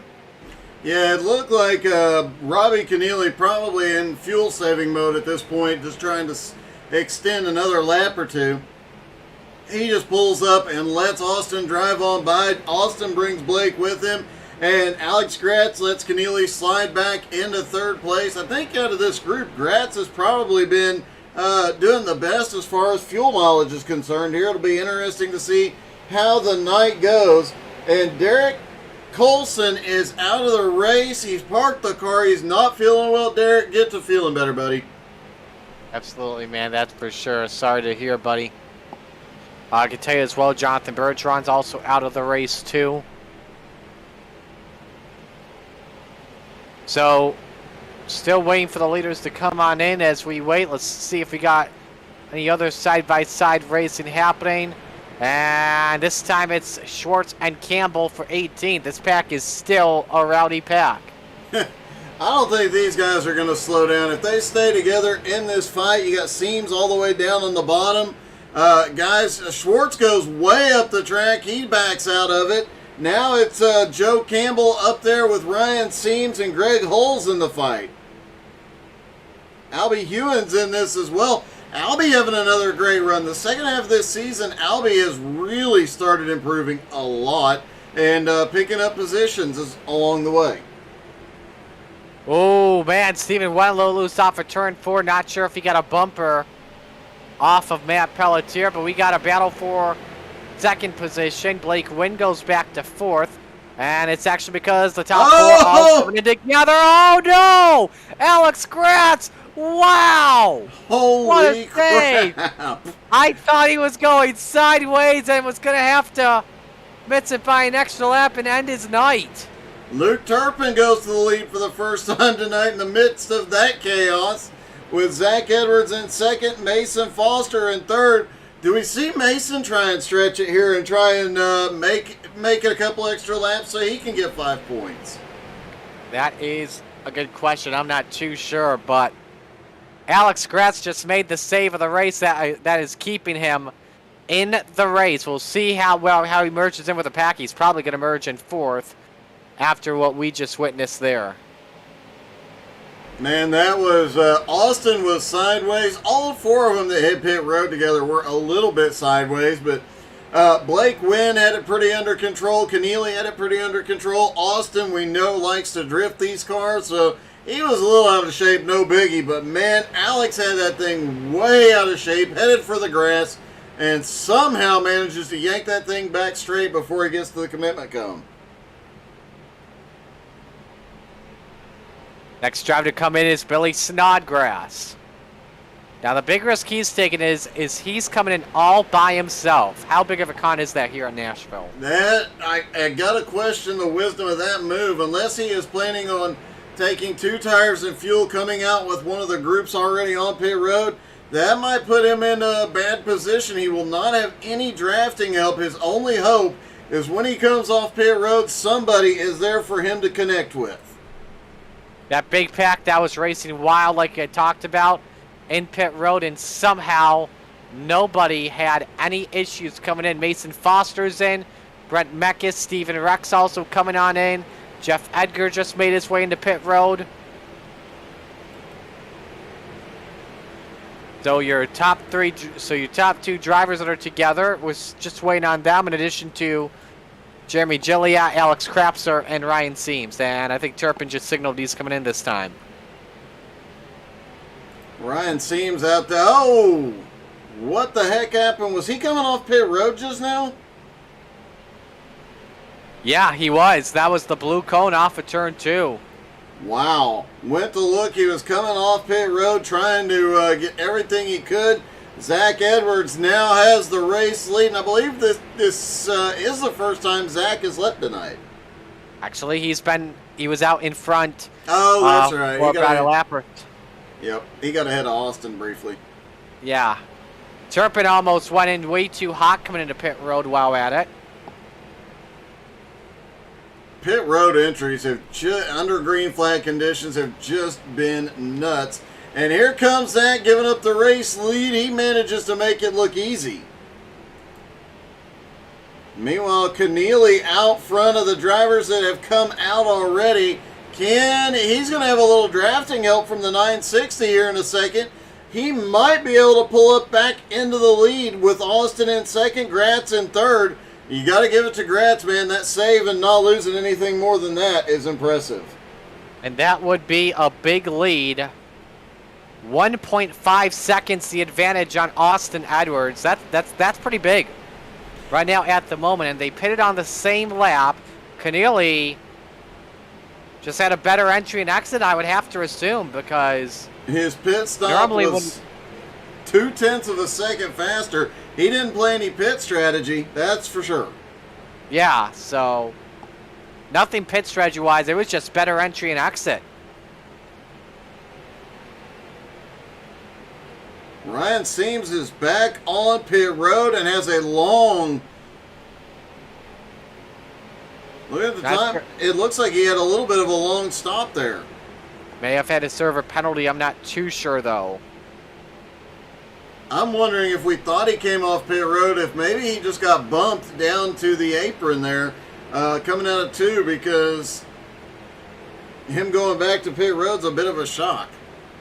Absolutely. Let's go to the second place battle as Edwards, Gratz, and Wynn look to work together to get back up to Robbie Keneally. Yeah, all of them staying single file. Austin now 0.9 of a second back. They are closing quickly. Austin having Alex right there with him. The teammates working together. We talked about it earlier. That team is definitely one of the best at working together. They practice it week in and week out. They communicate really well. They've got a great leader out there in Austin Edwards, and man, it shows when they get hooked up. Keneally decided to get out of the draft of the 960 of Ryan Seams. I'm sorry, Nicholas Seams rather. So that's interesting. Now that more cars have gone a lap down, Nicholas Seams is actually starting to pick up some spots. He's up to 35th.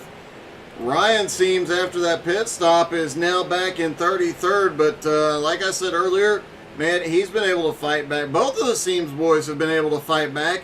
Don't know if Nicholas, as many laps down as he is, can make his way back to the lead lap. But Ryan Seams and Gerald Poole both in position to get a wave around if when the caution comes out again. Let's go to 9th position. Zach Edwards, Luke Turpin, Mason Foster, Jeff Edgar. Interesting battle here. Colgan just ahead of him, but Bartles, Edwards, Turpin, Foster. Foster trying to close in from behind as well. There he is in that other group. And and we're starting to see these guys really mix it up. Again, there was not a lot of patience earlier, but seeing some of these groups get single file and other ones really just battling it out. Alex Gratz and Blake Wynn got together while battling for 3rd position. Oh my, how they didn't wreck, I don't know. Let's see if we can see a replay of that incident between the two of them. Blake Wynn looks low, coming down the back straightaway, trying to separate the teammates. We've seen this happen several times this season. Oh, Blake gets a little push. I think he might have clipped the apron. Comes up, and they both just four-wheel drift up the track and save it. Nicholas seems wisely backing out of that one. That was way too tight and allows Keneally and Edwards to open up a nice little gap here. We'll see what happens there. Keneally and Edwards almost half a second on Gratz and Blake Wynn. Matt Baer is actually 1.4 seconds back with no drafting help and has been intermittently closing on that lead group. I got to wonder what Matt's got under the hood tonight because, man, he is flying. Absolutely. And he's closing in a little bit, inch by inch. 35.12 last time by. That time by 35.13. So Matt Bear, along with Edmund Jones, they are right now the two fastest cars on the racetrack. Edmund's been up there battling, got some laps led, started on the front row. He's going to be one to watch later in this run. And the other thing we have to talk about is the fact that these guys are going to tighten back up as these green flag runs continue. We see them spread out a bit after the pit stops, but they quickly regain the group.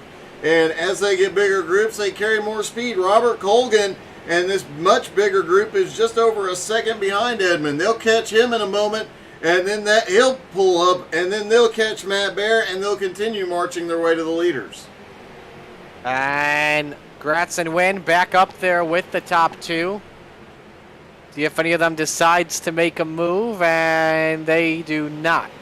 I don't see Gratz making a move on Austin. Absolutely, same.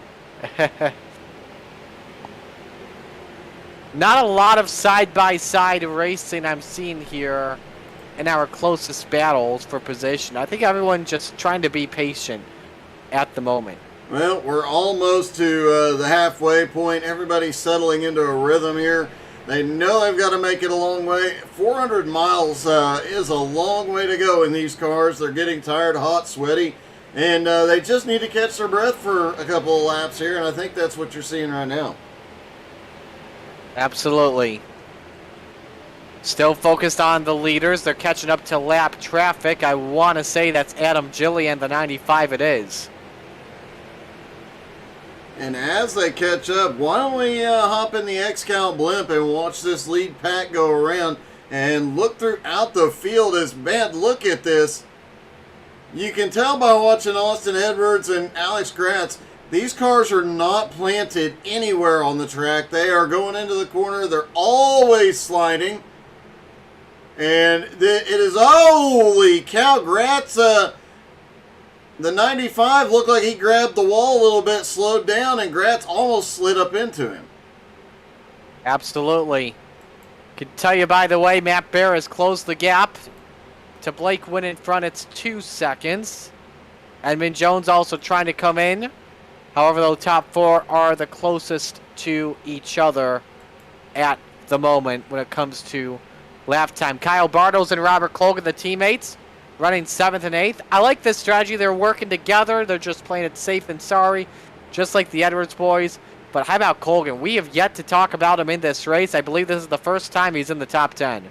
It definitely is, but he has been lurking outside the top 10 all night. He started in 11th. He was hanging around about that spot. Broke into the top 10 once or twice, up into 8th and 9th place, drifts back out, but now securely up in 7th and working with his teammate to make his way forward. What about the J&S cars? Mason Foster up 20 spots into 10th. And Zach Edwards just ahead of him. Those two work together really well, as we've seen in the past. Wow. And you see Foster and Edwards working together to get by the lap car of Chris Johnson in the 25. Yeah, that got a little close. Absolutely.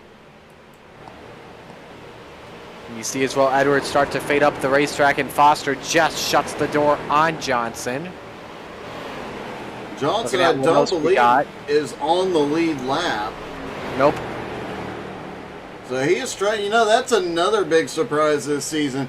Chris Johnson was always in the fight last season.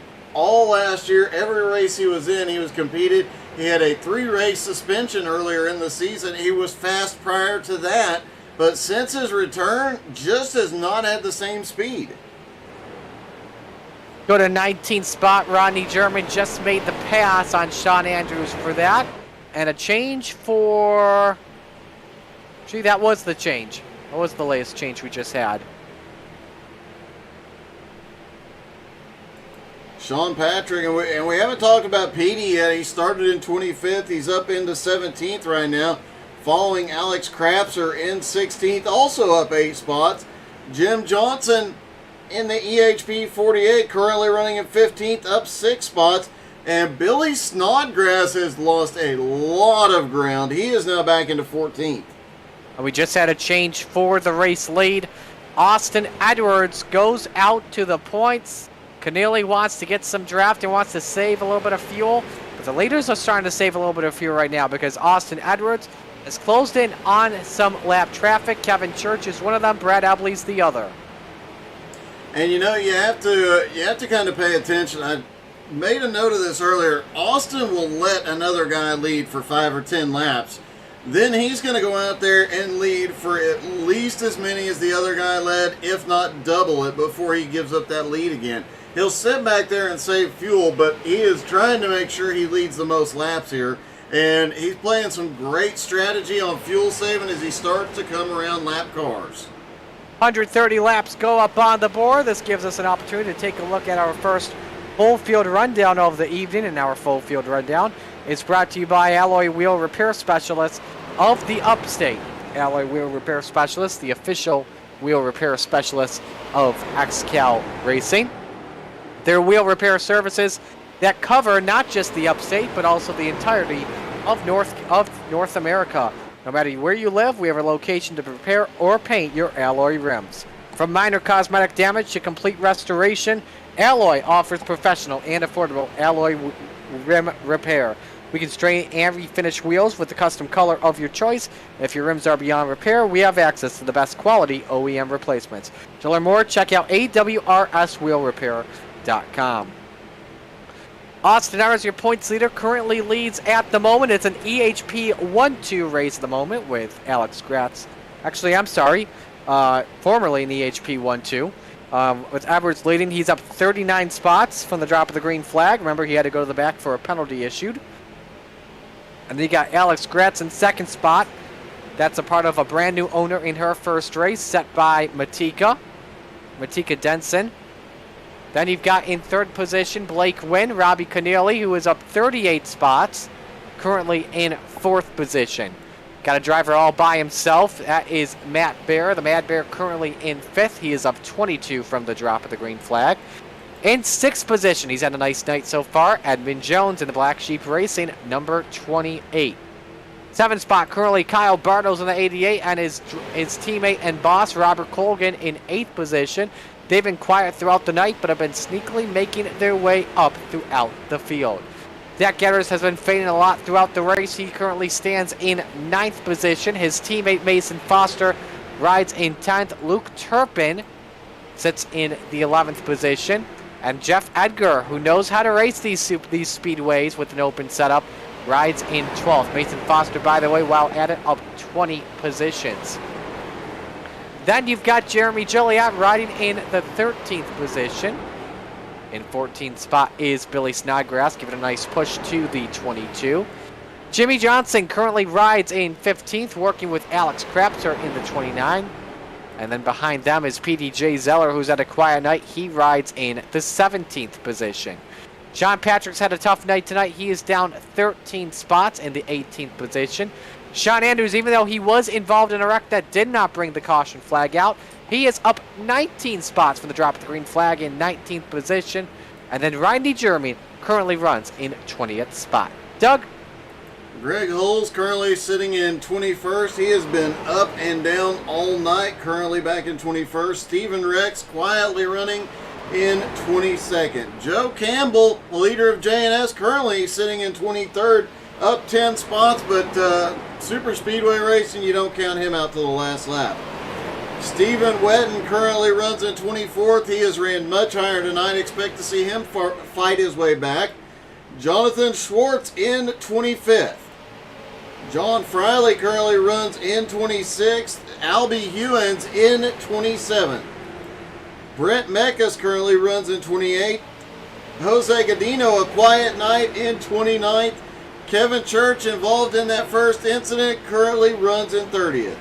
Adam Gilliott currently runs in 31st. And Gerald Thanos Poole in 32nd. Ryan Seams back in 33rd, trying to fight his way back. Matt Pelletier currently in 34th, and Nicholas Seams now in 35th. Brad Eblay currently 36th. Don Jordan a couple laps down in 37th. Chris Johnson really struggling tonight. He is in 38th, and the car is a bit torn up. Tyler McRae currently runs in 39th. Art Hendren out of the race in 40th. Jonathan Bergeron 41st, and Derek Colson 42nd.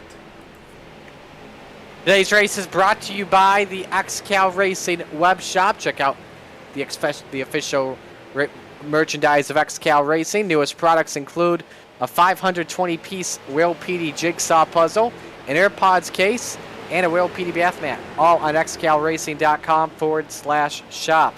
SimRacer Hub is the official statistics provider of XCAL Racing. If you own or manage an iRacing league, let SimRacer Hub do all the work for you. Check them out at simracerhub.com.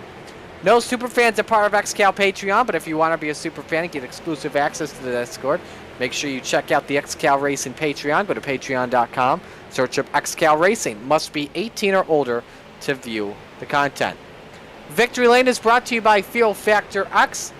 The unique Fuel Factor X formula containing multiple ingredients, each designed for a specific purpose. It's like superfood for your engine. It's an all-in-one solution, prolongs engine life and reduces wear, increases fuel economy, reduces harmful emissions and pollutant, improves vehicle performance and horsepower, and more. Check them out online at mydailychoice.com/DeCarlo Buckeyes. Of course, again, Fuel Factor X Victory Lane, presented by KMU Trucking and Excavating. Austin Edwards continues to lead. Alex Gratz in second. Blake Wynn in third. The comments have gone quiet. Where are you guys? Start cheering for your favorite driver. Matt Bear currently in fifth. Keneally holding on to fourth, staying in that lead pack. Matt Bear trying to close the gap, but now has drifted 4 seconds back. Edmund Jones in sixth, trying to gain some ground. Zach Edwards seventh, and Mason Foster working together in eighth, with Luke Turpin and Jeff Edgar back there. Edgar having a really good night hanging out in the top 10. Hey, as well, by the way, that Kyle Bartels and Robert Colgan have come down pit road. Matt Bear is also in pit road. So we're seeing green flag stops begin once again, but it seems like the stops are taking place a little earlier than usual. About 33 laps in, so it looks like we've got some guys short pitting by about 5-6 laps here. Bit of a surprise to see it, but you know, you got to wonder what they have. You have to calculate the fuel mileage backwards without factoring into caution laps. You just got to assume it's going to stay green and hope for the best. They might be calculating backwards, trying to figure out where they can stop, when they can do their runs, and how they can stretch it to the max. We did hear, again, we heard him say, this could come down to a fuel mileage race if it stays green. Change for the race lead. Alex Gratz gets past Austin Edwards, and Edwards just finds a hole in line to get in front of Blake Wynn and slam the door on him to prevent him from taking second spot. That was a bold move from Austin. Yeah, Austin obviously letting Alex get by and lead some laps here, saving some fuel. This team just working really, really well together here tonight. Working on some lap traffic in Don Jordan. Let's find another good battle on track. Alex Krapser, Jimmy Johnson. That's for 12th, and we just had a change for 18th as got a couple of slow cars, I believe. Joe Campbell went off the racetrack off of turn 2. I think he had contact. And there was a... Yeah, go ahead. Let's see. Oh, Schwartz just gets the back bumper. And, man, you got to hand it to Campbell. He did an epic save there. Let's see if, obviously, they're running nose to tail all the way around this track. And, yeah, Schwartz just gets up underneath of him. Joe was already a bit loose, and Schwartz just sent him the rest of the way around. Absolutely. So we got other drivers coming on in. Edmund Jones takes the 28 car into pit road. Hey, you know what? Interesting tidbit of information. Do you know what next month is, Marty? Next month? Next month. Well, I got another question. I'll counter it. Do you remember the 21st night of September? No. If that answers your question? No. Well, next month is September, so... Yeah, no, I don't get it. Never mind. Okay. I'm old. Leave me alone. Chase for the lead.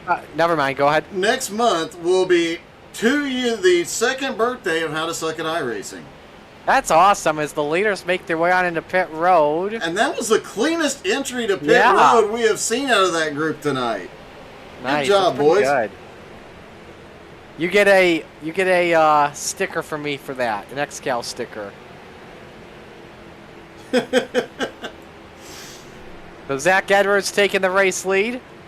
Him, Foster, Turpin, and Edgar, they're all working together until at least one of them decides to come and bring it into pit road. Chris, try refreshing your screen, buddy. I'm watching on all three platforms and not seeing it. Yep, so we'll be 2 years old next month. I'm not sure. I just realized it today, and I'm not sure we'll have to do something to celebrate, but I don't know what it would be.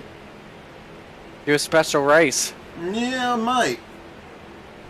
Billy Snodgrass, by the way, is in. A lot of drivers in the pit road. Greg Holes, Blake Quinn, Alex Gratz, Austin Edwards, Robbie Keneally, Adam Gilliette, all in. So let's see if we get anyone amongst the leaders that bring it to pit road. And as we've mentioned, man, there's been so many close calls going to pit road tonight that we could see a caution. And I can tell you, it looks like when they're coming to pit road, even though they're sideways, they're going to save it and they'll stay in the infield. I can promise you with 100% certainty, if somebody completely loses it going to pit road, they will come across the grass up onto the front straightaway. It can cause some chaos here. I've seen it happen in past races. So nothing is set in stone. Even if they are on pit road and spin, they could still come up, end up in the racing groove and cause the big one. Boy, wouldn't that be catastrophic to see a guy coming to pit road, slide up and cause the big one? There's a big pack here behind Zach Edwards. If somebody slid up right there, that could spell disaster. It could, absolutely. And so it's the top four work together. We have yet to see the top 11 drivers in the pit road yet. You'll likely see them under this break. We'll go side by side as we've reached the halfway point at the Music City.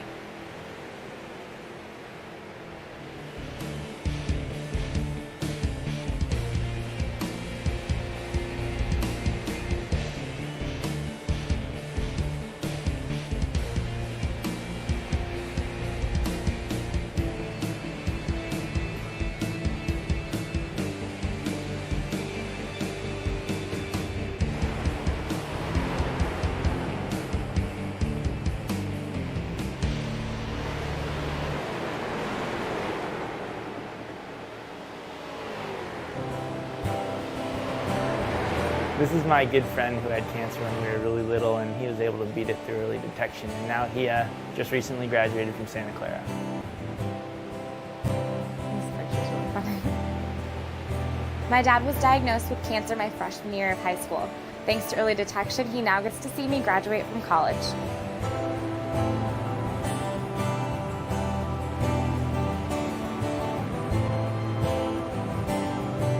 "8 years ago, my mom was diagnosed with cancer, but thanks to early detection, I'll get to spend this Christmas with her."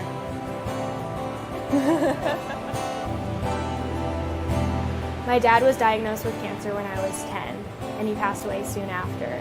Maybe if we had early detection, he would have been able to be there to walk me down the aisle.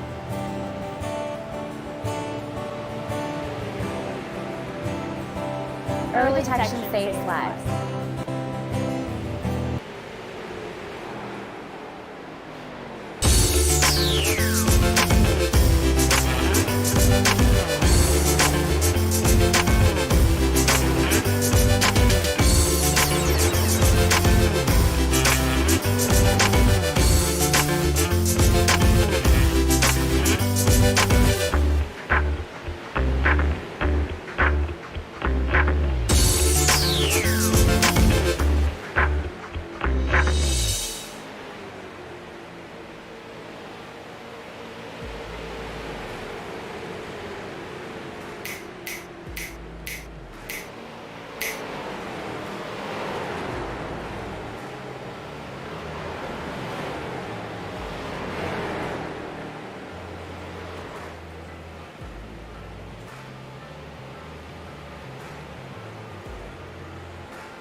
Past the halfway point here at the Nashville Superspeedway. Marty XCAL alongside Doug Burns with you on the call. Robbie Keneally, Alex Gratz, Austin Evers, Blake Wynn continue to be the lead pack. That is your top four.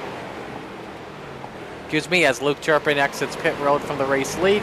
Matt Bear, Robert Colgan, Edmund Jones, Zach Edwards, Jeff Edgar round out the top 10. Let's get you a good battle on the racetrack, and that is John Schwartz and John Frawley, the good friends and teammates for 18th.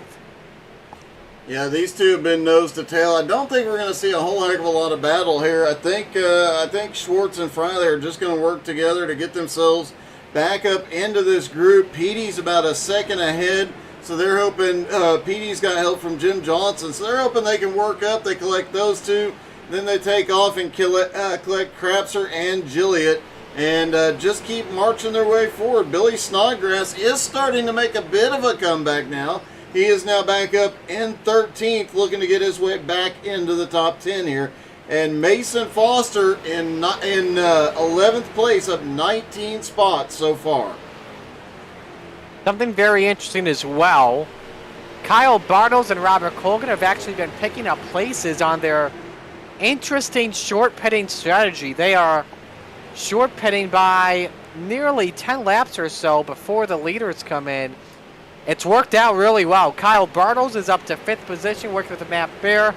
He's actually opened up a 4.7 second advantage as he has lost Robert Colgan. So this could be interesting. If Kyle Bartles can keep on short pitting, could catch the top 4. All depends on the draft that he could get, though. That's the big thing. The one thing, as we talked about early on, is this track is concrete. It is abrasive. It eats the tires alive.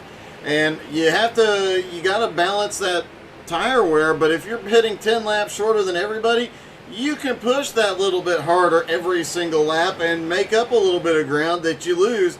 The only downfall is if they have to make that one extra pit stop, that could end up biting them. So they've got to be very, very careful on the short pit strategy. Boy, did you see all the lap traffic the leaders were just dealing with right there? Ryan Seams, Stephen Wetton, Greg Holes. Look at that. That is some crazy racing. That is a mess. It's giving Kyle Bartles an opportunity to gain a little bit of ground. Holy cow. Bartles right on the back bumper of a lap car as he tries to close in that gap on this lead pack as they negotiate lap traffic. It looks like they're almost through it.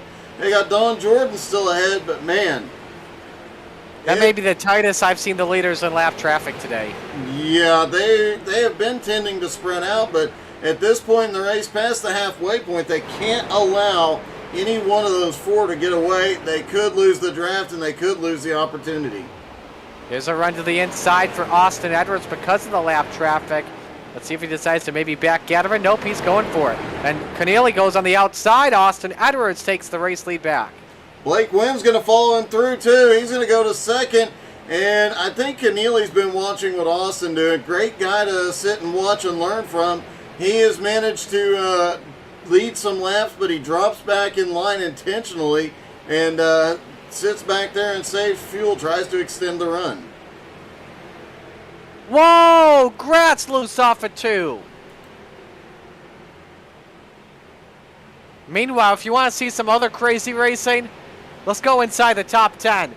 Robert Colgan, Zach Edwards, Edmund Jones, Jeff Edgar, Mason Foster, they're getting down with it into turn 3. Yes, they are. They are all mixed up side by side, and they are really starting to crank it up. Still a little bit early to be fighting this hard, but they don't care. They've been fighting since the first lap. Really impressed by Jeff Edgar tonight, hanging on to the top 10 all night long. He's been up at the front, but I don't think we have seen him, other than pit stops, outside the top 10 tonight. Doug, that just gave me a good idea what you just said there. Okay. Why don't we shut up and let the listeners listen to the horsepower out there on the track? Why don't we crank it up here at Nashville?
163 laps to complete. Let's go back and watch the battle for 8th position. Mason Foster and Jeff Edgar.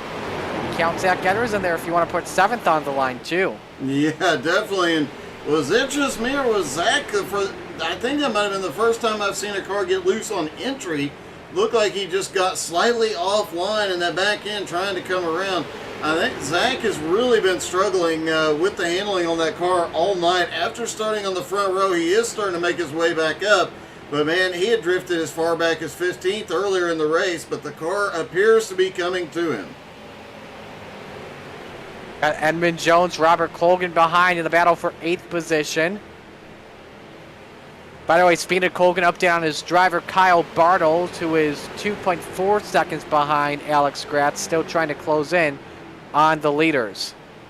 Got a little bit of drafting help from a lap car here. They're working together really, really well. No, I'm sorry, that is Matt Bear he's working with right behind Kyle Bartles. So these two working together quite well, trying to close that gap on Gratz. And Gratz is, look at this. The leaders are back in lap traffic, and Gratz takes advantage, moves up to 3rd.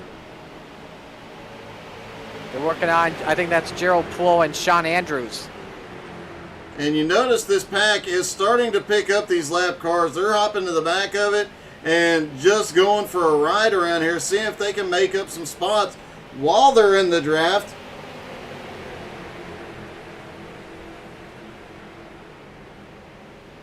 Ryan Seams, Gerald Poole, Matt Pelletier all trying to get hooked onto this lead group as we've got one of them coming to pit road. John Andrews. That got a little dicey as he came to pit road. Absolutely, it did. Going back onto that second big pack, Jeff Edgar against Mason Foster for 8th.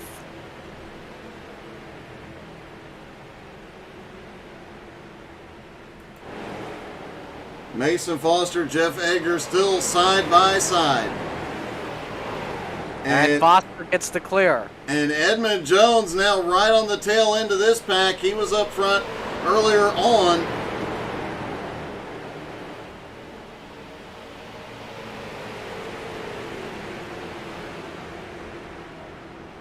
And you got the 63, Joe Campbell, lap car currently 25th, dealing with that. Foster, meanwhile, trying to get a run on Zach Edwards. And almost got way too tight. Yeah, they are definitely sending it every single lap, trying to make something happen. A little bit of a surprise that they're going at it this hard this early, but like I said, we've seen the guys at the back fighting it out since the drop of the green, so not completely surprised by it, but they've got to be careful not to get involved in a wreck. There's a lot of cars in that group. Absolutely, there is. Double file entering turn number 1. Again, you are not seeing, if you've just joined us, you're not seeing your top 6 in there. Austin Edwards, Blake Wynn, Alex Gratz, Robbie Keneally, Kyle Bartles, Matt Bird. They've all pulled away from it. This is the Peloton pack, as I like to call it. And this is a big, aggressive pack as well. Yeah, everybody's going for it full throttle right now, so everybody trying to get anything they can. They'll still have a couple more pit stops before it's all said and done, but guys are trying to get all they can get right now. Let's go back to Kyle and Matt. They continue to just work together with each other so they can pick up some ground. And Matt Bear is a guy who always wants to move his way forward. If there's a pack race, he gets mad if there's drivers in his pack, not the lead pack, that are battling for position. He wants them to stay in a draft line and just to move closer and closer and closer. Yeah, they continue. Matt is a very aggressive driver regardless of what he's in.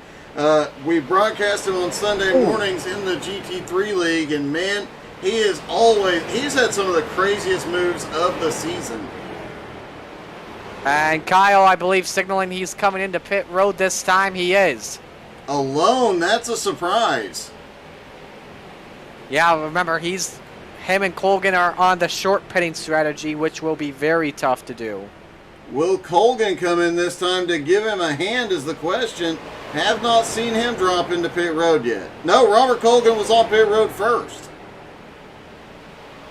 Remember, they were away from each other on the track, so Colgan decided to pit first, followed by Kyle Bartles.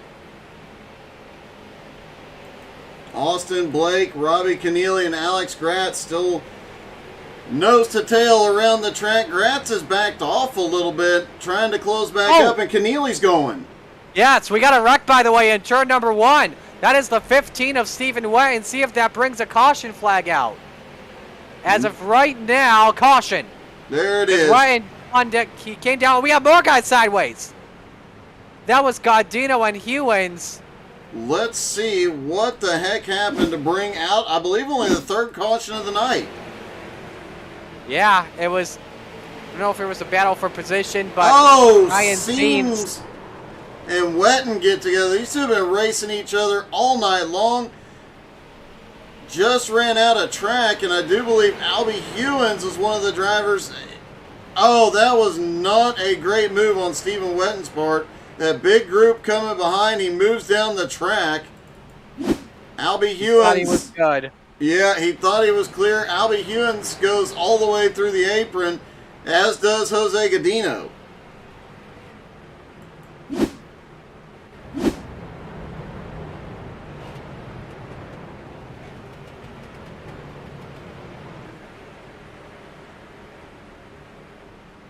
So 175 laps will go up on the board this time, and everybody coming into pit road once again. Top 5 come in, and safely this time because they're under caution, but what we're looking at here, I want to say, for the rest of this race is a 3-stop race. let's see, lap 175, so working backwards from 300, they could stop around 160, 120. Yeah, they're going to need a little fuel saving in here, and it's going to be close, but it could be a 3-stop race from here. See who wins the race off pit road. The car's 1 or more laps down, looking to see who's going to get waved around. I believe it'll be Greg Olds, Joe Campbell, and Brett Meckes. There will be drivers that are that are a lap down at least, because we had a lot of drivers go a lap down on that long run.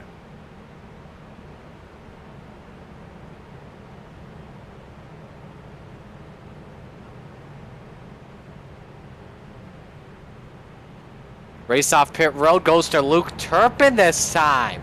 He did a 33-second stop over Zach Edwards, who did 39, then beats Mason Foster. Robbie Keneally, Austin Evers, Blake Wen, Alex Gratz go to 7th.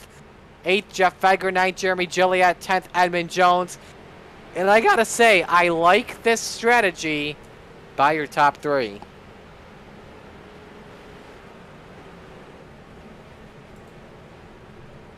Yeah, we'll see how it plays out, but these guys definitely getting back out off pit road very, very quickly. And Turpin, Edwards, and Mason Foster now have a better shot at it. They've got the better track position.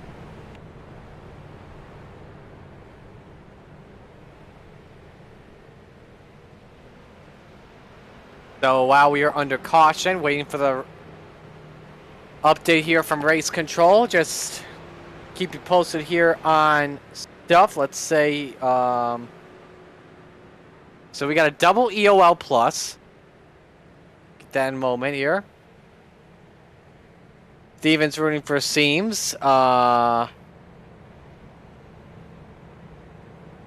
Seeing who else here. And I think that's the only update we got here in chat. Let us know who you're rooting for, and be sure to give you a shout out on the air. So Ryan Seams and Stephen Wetton get EOL penalties, but then I believe for Wetton he will get a black flag for not keeping his foot on the brake. Let's get the word. Let's hear from Hillebush. He'll explain that before we get the waves. This will be along yellow because we got to get the wave arounds back around the racetrack.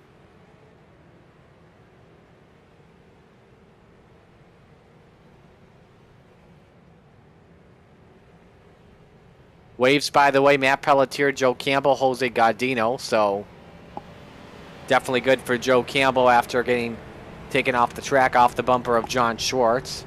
So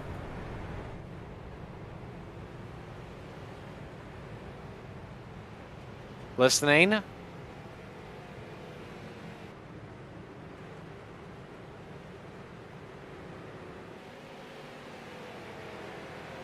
The initial contact was a racing deal.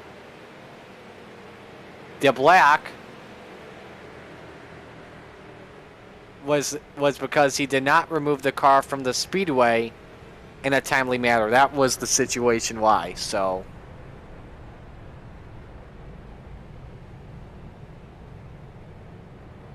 while we are at it, so Doug, are you good?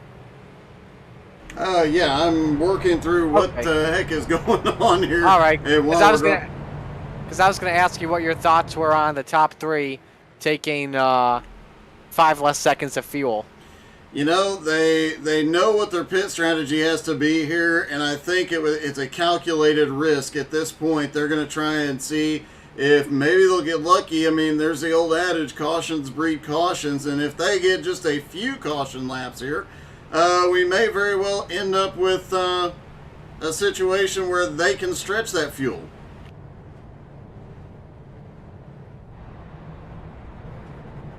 Lights are off as we get set to go to the green flag.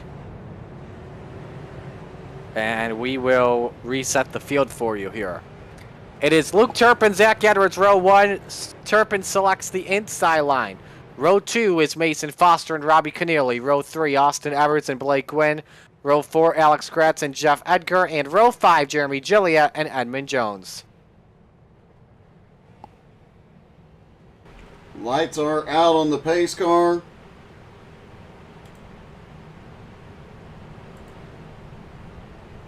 Again, we are going green this time by. We'll put 179 laps up on the board.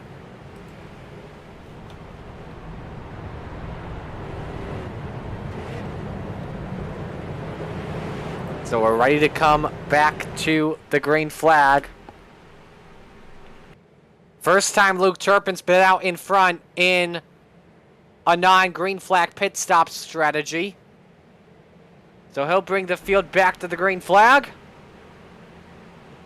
Looking, back to green. You know, we've seen everybody take off as soon as they legally could on the restarts. Smart move by Turpin, holding them off, making everybody wait, keeps them off guard. I like it for sure as well. Edwards fades. Remember the low side, the inside row, you want to be there on the restarts. The outside just doesn't have nothing, but look at Mason Foster. Wants to get help from Zach Edwards. Goes to the outside, looking for the race lead and return number 3. Zach could not get up there to help his teammate. Now he's got the opportunity, hasn't got the momentum, and here comes Foster on the high side. Can he hold Turpin off? Yes, he can. What a pass and what a clear for Mason Foster. On the outside on a restart. We've yet to see that today. I want to say that's Foster's first lap led today. That gives him 5 bonus points. Blake Wynn around the outside looking for third on Zach Edwards. You know, we talked about the track changing as it cools off and the sun goes down, the lights come up, and it looks like that high line is really starting to have some grip and some speed now.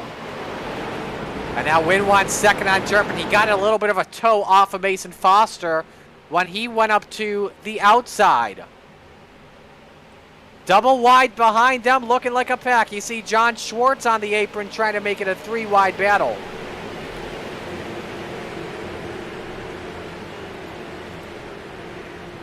Guys just fighting for everything they can on restarts. Jeff Edgar currently back in 10th, and side by side everywhere back behind as most of the top 10 has settled in. Austin Edwards back in 7th, trying to fight his way back up to the lead. See if Wynn can clear on Turpin. And he can, just barely. Ooh, Turpin still has a run just after they get through the tri-oval. Now he can clear entering 1. Nice move there. Behind them, you've got Jeremy Gilliat, Jeff Edgar side by side for 9th. Jeff Edgar in that mix. Billy Snodgrass also in that mix. Billy had some problems earlier, went way toward the back, and is now back up here battling with Austin Edwards, while Edgar and Gilliatt battle it out side by side for ninth. Wynn giving a lot of bump drafts to Mason Foster entering turn number 3 that time. They're trying to pull away, I think, from Luke Turpin here.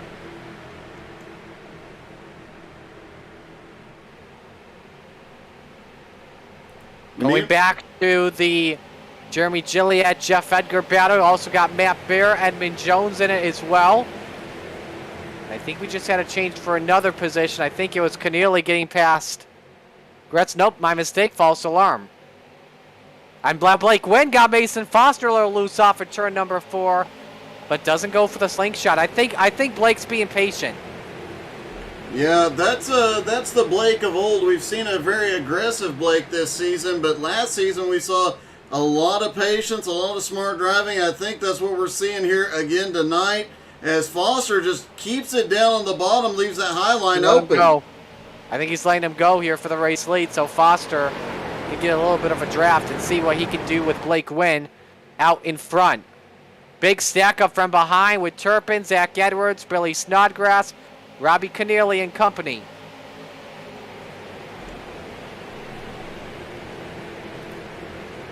See if any drivers make a peek to the inside. Gerald Poole has brought the car into pit road, by the way, for those wondering. Look how loose Zach Edwards is off the corner. Man, I don't know how he got sideways, but it just lost a lot of time there. Yeah, Zach is really struggling here. Currently in 4th position, and it's now 1.2 seconds behind on Blake Wynn. Matt Bear and Edmund Jones going at it. That's for 11th on the racetrack. Oh boy, that's Jeremy who shut the door on Matt Bear, and I don't think Bear liked that block at all. Bear does not like that kind of thing happening to him, and I would fully expect to see, if it comes down to the end, Matt doesn't forget, I would expect to see a little bump and run possibly. Here comes Keneally inside on Snodgrass. 4th position is his. Oh, Snodgrass gets sideways. There was contact. Whoa. He scrapes the wall just a little bit. That was close. But Off wow, to 17, I think. what a save by Gratz. Oh, look at that. Shallow entry into 1 from Matt Bear. Big send and makes that work to take 10th. Matt Bear is just charging now. He is on a mission. Edwards and Snodgrass touch doors. And Austin's up to 6th. Snodgrass shuts the door on Zach.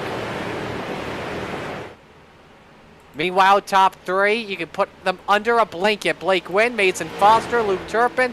Remember, Foster and Turpin are a different strategy. Foster tried low, and Wynn shuts the door on him. Blake Wynn still holds the lead for the moment, trying to see if he can get back to victory lane tonight.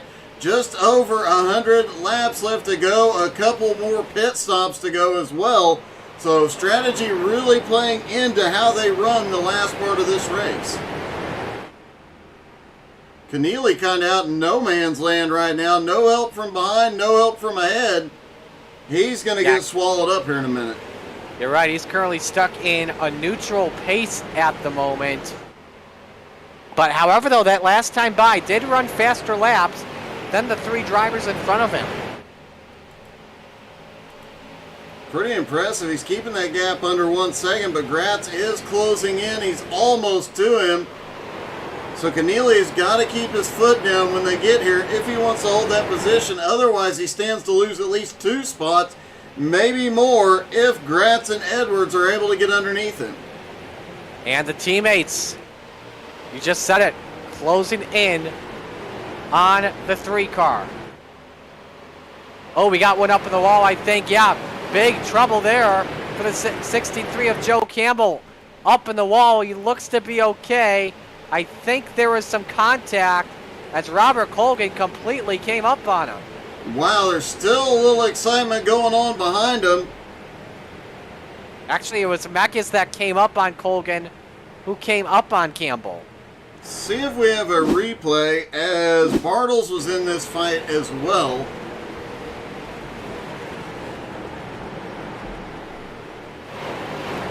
Now this pack has started to... Yeah, go ahead. I was watching, there went Joe Campbell up to the high side, trying to see if there was contact. It looks like the 94 moved up the track right in front of Joe as they went into turn one and kind of pushed him up. Joe ends up in the wall. But was there any contact with Mekis and Colgan? That I did not see. Okay.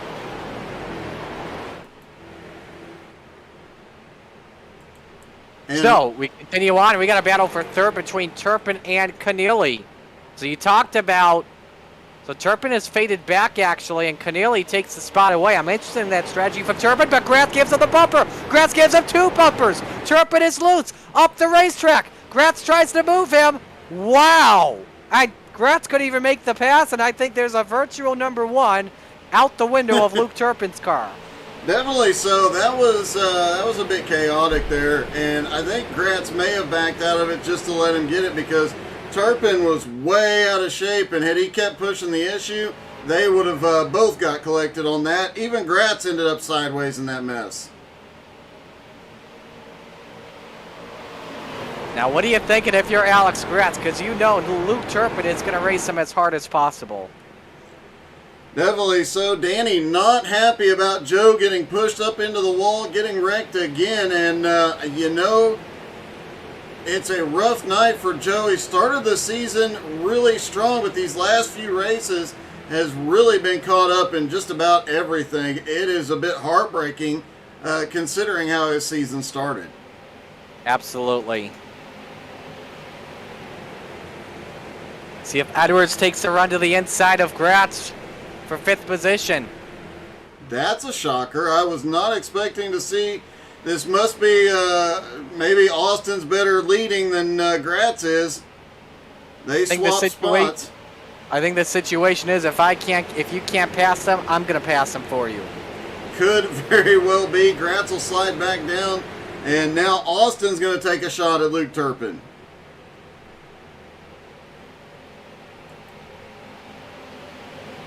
Meanwhile, Robbie Keneally in 3rd has closed in on Mason Foster and Blake Wynn. Remember, Foster trying to save some fuel and outthink Blake Wynn here. And if you listen on board closely, you can hear him in the corners just lifting off the gas. Here he goes. Foster inside. Blake Wynn knew what he was doing. I think he's listening to the broadcast. And tucks back in line for 2nd. So Foster is out in front again. Great job by Mason getting up there trying to get some more laps led here tonight. Keneally now lurking in 3rd, Turpin in 4th, Austin in 5th, now in front, and Jeff Edgar lurking behind the EHP, or I'm sorry, I forgot what the new team name is, but Edgar is back there on the back bumper. So Turpin up to 3rd once again. And now your top 7 all nose to tail, and this could get interesting. And it could get really interesting because Edgar gets Gratz loose. Everyone washes up the track. Wow, what a save by Gratz. Edgar backs out a little bit, gives him the position, and here comes Matt Bear. He's going to take advantage.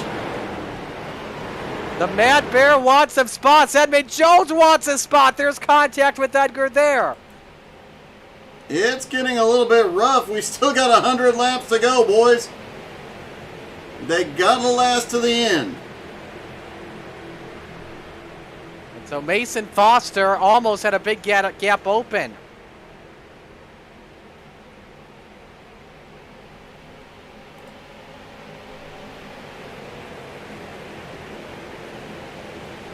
Mason's Here's a still run in the for lead. Turpin. I'm sorry, go ahead. I was just going to say, Mason's still in the lead, but Turpin is got a run coming.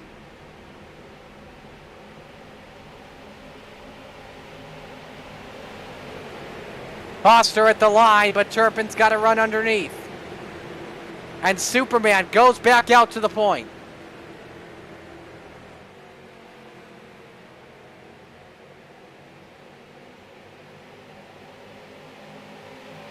Double wide off of turn number 2. Keneally's up to second. Many drivers fan to the bottom. Here's a run inside. Alex Gratz, can he get there? Slide jump, that's too much. Hard into the outside wall goes the 17.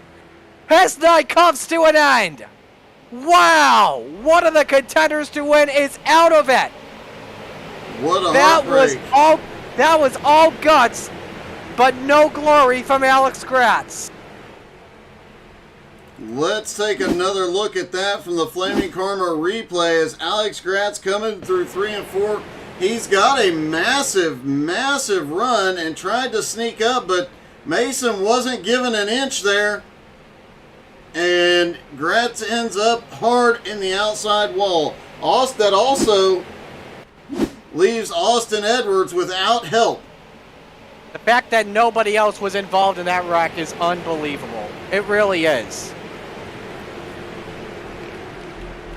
Meanwhile, Turpin continues to lead. Austin Edwards up to second. I feel like we've heard that story before a million times, and it's awesome to see. We haven't seen that story in a while. Under 100 laps to go here. We're going to step aside and go to break if trouble breaks out. We'll break in here at Nashville. Stay with us.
Are you ready to chase the moonlight?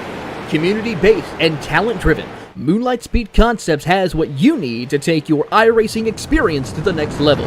Founded by passionate owners that care about the community and housing some of the top setup builders and drivers on the platform, Moonlight Speed Concepts offers custom paints, driver coaching, and setups for dirt, asphalt short track racing, and eNASCAR competition. Partnered with top brands in both real world and simulation, follow us on Facebook or visit moonlightspeed.com and find out why these businesses chase the moonlight and why you should too. Moonlight Speed Concept, where all we chase is moonlight.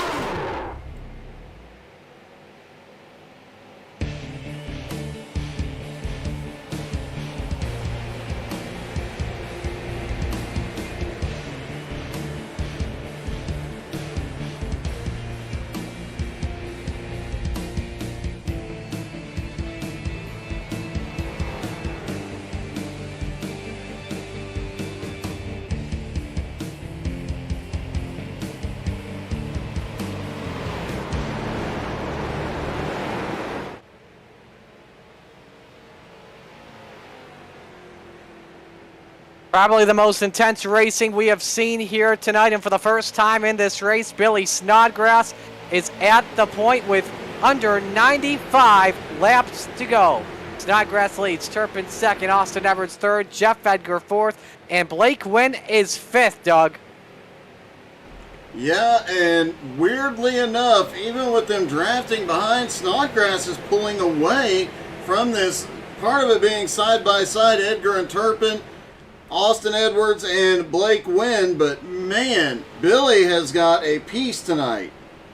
Keep in mind, green flag stops around the corner. Everyone pit on lap 175. We are working lap 209, so just about maybe 3 to 5 laps away from stops. Turpin and Edgar going for a second. Remember, Edgar's got a friend behind him in Blake Wynn, so this is good to see. Yeah, could we see Edgar back in victory? I don't remember the last time Jeff won. Well, that would explain it. Jeff could get his first victory here tonight in XCAL competition.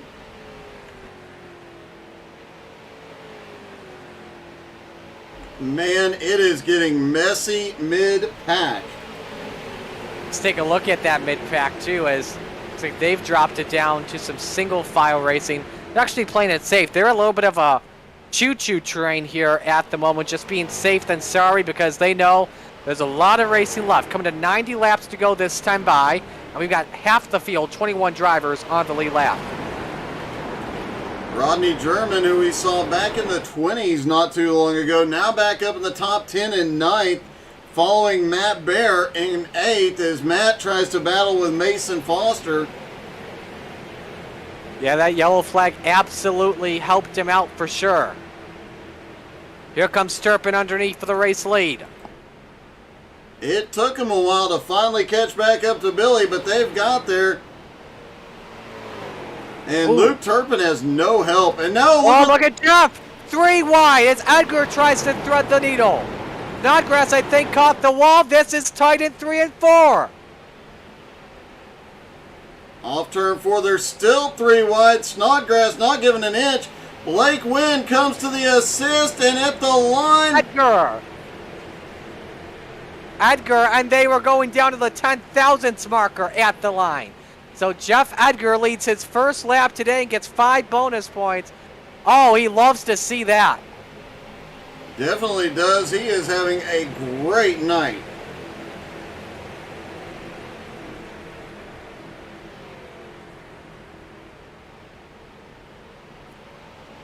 Now Luke Turpin looks back to the inside for the lead.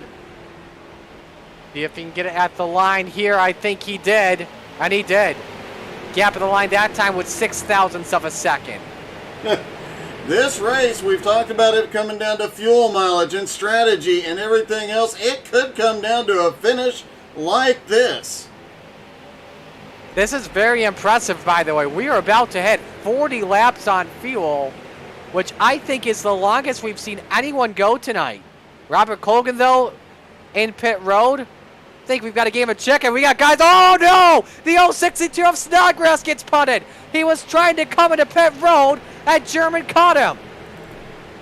Oh, that's a heartbreak for Billy. I don't get a penalty for unsafe entry.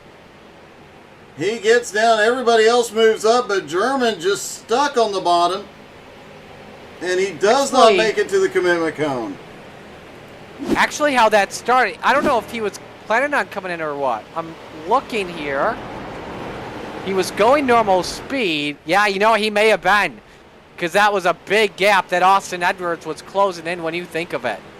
Yeah, I think Rodney was ready for his pit, or I'm sorry. Billy was ready for that pit stop, but I don't think he wanted to get it quite that way.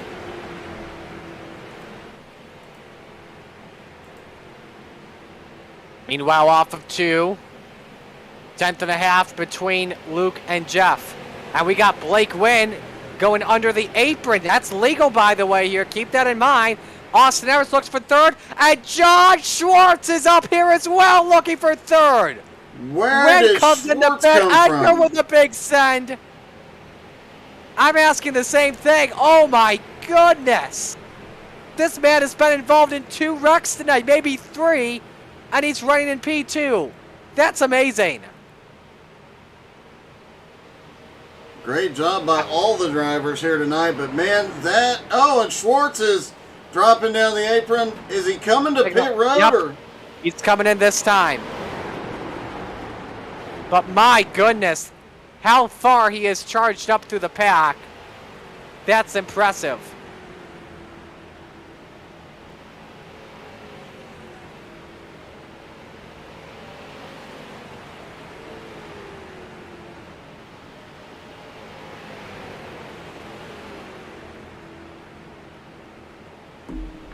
Schwartz is on pit road. Turpin, Edwards, several of them still out on track, trying to stretch to the absolute limit here. How far can they go? That is a good question. Still waiting for the top 5 to come in, and here come the top 2. Whoa, that gets a little close. Yeah. So Alex Krapser, for the first time today, goes out to the point. So the top 3 now have yet to come in. Zach Edwards second, with Jeremy Gilliat in third. First guy that is good is PDJ Zeller, and wow, this could get interesting, because looking at how everyone's doing, if everyone pits right now, this could be a fuel mileage race to the end. That was the longest stint we've seen anyone go. That was a total of 40 laps on fuel. They're coming probably around lap 255 next time by, and then that's 45 laps. This is going to be interesting to see who can make it on fuel to the end, and see if we can play a game of chicken. You look at Zach Edwards as he's still out there on the track. What he's trying to do, I think he's trying to clutch right now and get to lap 220. Yep, that's what he's doing. Listen on board. And try and make it a one-stop race so he can go the distance. No, he's coming in. I like that. I like that. That's a great move from Zach. Great move. Absolutely. PDJ Zeller may claim the lead here for the first time tonight. He's going to come around one more time. Zach Edwards still on pit road. Jeremy Gilliat, Alex Krapser are also on pit road. I like that move as well. Actually, Gilliat and Krapser both came in, I think, lap 219. So I like how Zach Edwards is thinking. He's thinking long-term ahead. Just a quick update. We're aware of the issues, working with the streaming company, the internet company, trying to find out where the issue lies.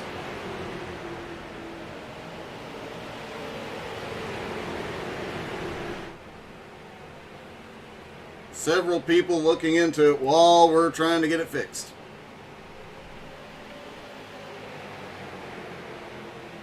Luckily, though, this will be on demand on YouTube. How to Suck at iRacing. Oh my goodness! We just had a retirement from Jeff Edgar. He is lagged out. Oh my goodness, his connection dropped due to upload packet loss. Oh my goodness. After such an epic race. That's a shame. The glass slipper will not fit for Jeff today. Now we move up to the front of the field. It is PDJ Zeller out in the race lead, who did a 47-second stop. I bet you he's banking on a caution flag here. He's got to be, to try and make this work.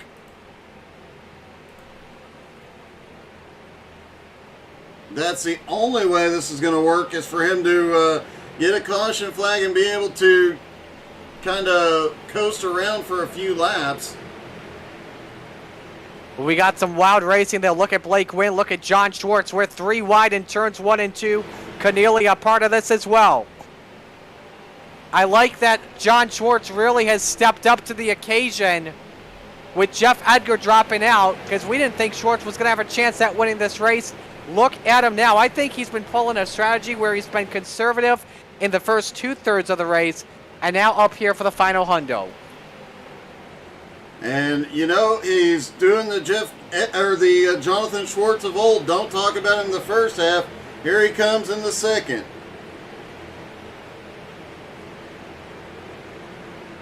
Luke Turpin, Blake Wynn for 5th. While we're at it, by the way, actually, because we have under 80 laps to go, this gives us an opportunity to take a look at a full field rundown brought to you by Alloy Wheel Repair Services of the Upstate. Just confirming here. Nationwide wheel repair service. No matter where you live, we have a location to repair or paint your alloy rims. From minor cosmetic damage to complete restoration, Alloy Wheel Repair Specialists offer professional and affordable alloy rim repair. We can straighten and refinish wheels with a custom color of your choice. If your rims are beyond repair, we have access to the best quality OEM replacements. Doug, top 20. PDJ Zeller in the lead for the first time tonight, followed by Kyle Bartles, who is also having a great run here tonight. Jose Godino out of nowhere up in third. Jonathan Schwartz in a hard-fought battle for fourth, with Blake Wynn currently in fifth. Luke Turpin in sixth. Matt Bear in seventh right now.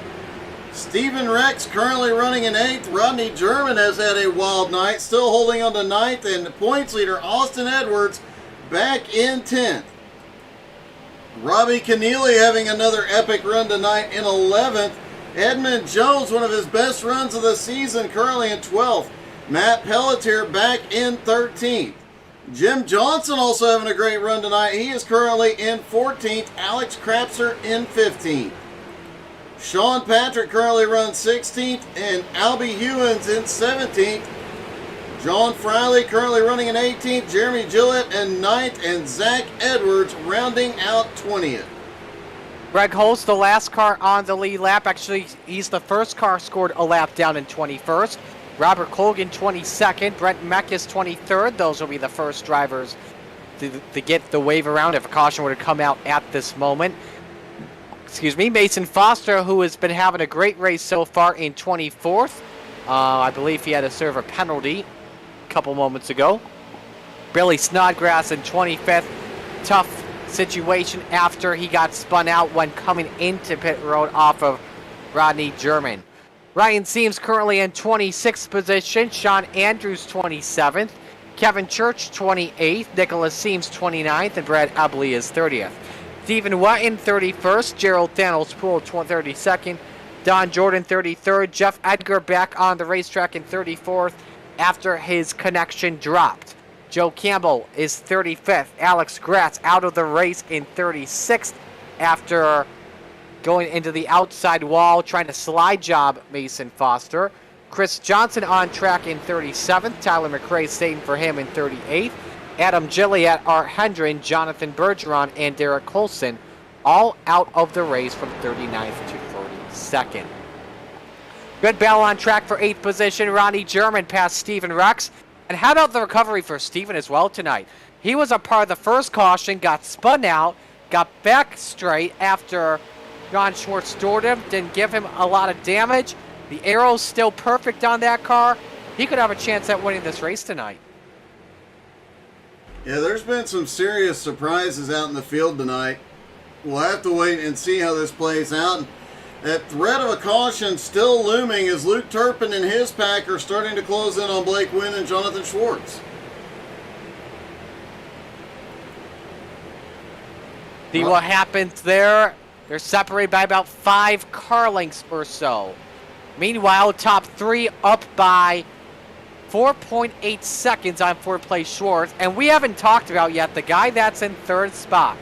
Jose Godino. This guy always finds a way in the race to be near the front at these super speedways, especially late in the go. You know what they say, Doug, if you're in it, you can win it. Yeah, and he is definitely in it. He's had some rough patches here lately, but we're used to seeing Jose up in the battle for the win, and looks like he might be in the fight once again tonight. This would be one of the biggest upset stories of this season if he could get it done tonight. Let's go to the closest battle on track, and that is the 4th place battle, but probably not going to be a battle. It's the teammates John Schwartz, Blake Wynn, working on each other, but Luke Turpin trying to close in. It's a half second. An interesting strategy. They're trying to break the draft here, I think. But no, actually, that's Ronnie German going past Luke Turpin all the way down to the basement, and German back up to 6th. German, just nothing slowing him down. Every time he's been caught in something, held up, dropped back, whatever the case may be, he has kept fighting back here tonight. Not giving an inch, and it is far from over for Rodney. Now we go to get back to 4th as they continue to work on each other. See if we got any other good battles. Let's go to the back markers. Mason Foster trying to in 22nd on Brent Meckes. Danny, I'll text Danny about it. Brett Mekis back there in 23rd. He has had a rough night, still trying to fight his way back as well. Colgan up in 21st, went a lap down fairly early, but has managed to keep himself relevant just outside of the top 20. And for all those Seamsters out there, Ryan currently in 25th has started making up some ground. Nicholas Seam now up into 28th has started making up a little ground tonight as well.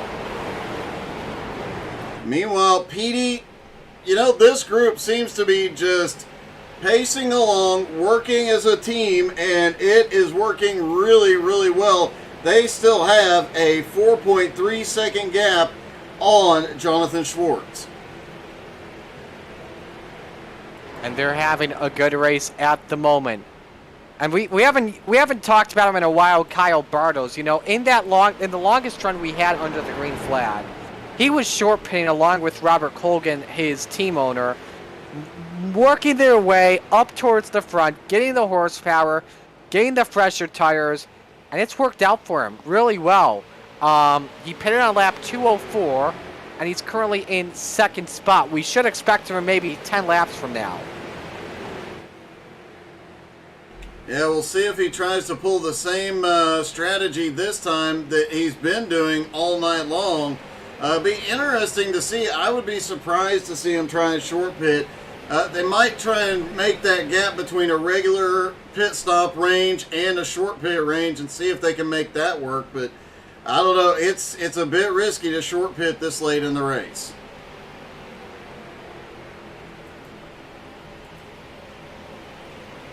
The top three, nose to tail. Again, that's Greg Holes in the 19 working with the leaders. Let's move to Ronnie German, who's been trying to make moves on Blake Wynn.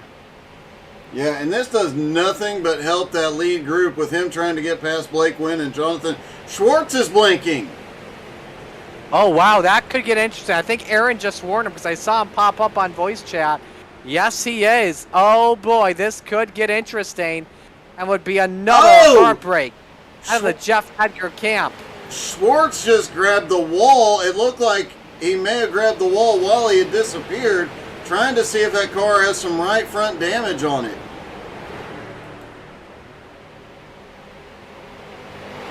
And it does look like it's got some mild right front damage, but his blinking is getting much, much worse. And he is fading back because of it as well. Luke Turpin looking for 6th on JB Smooth. Just about 10 laps away from potentially the final stops of the night.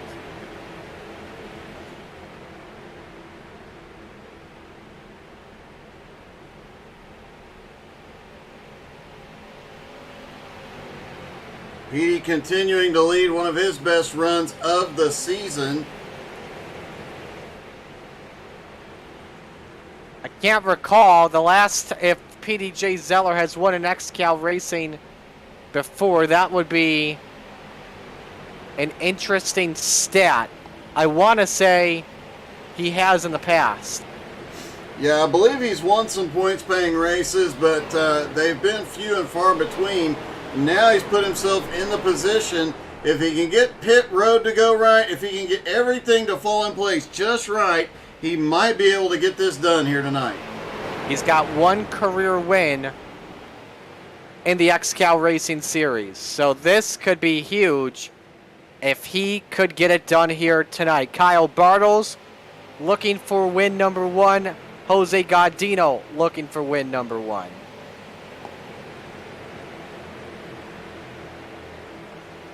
This could be coming down to the wire, folks, that's for sure.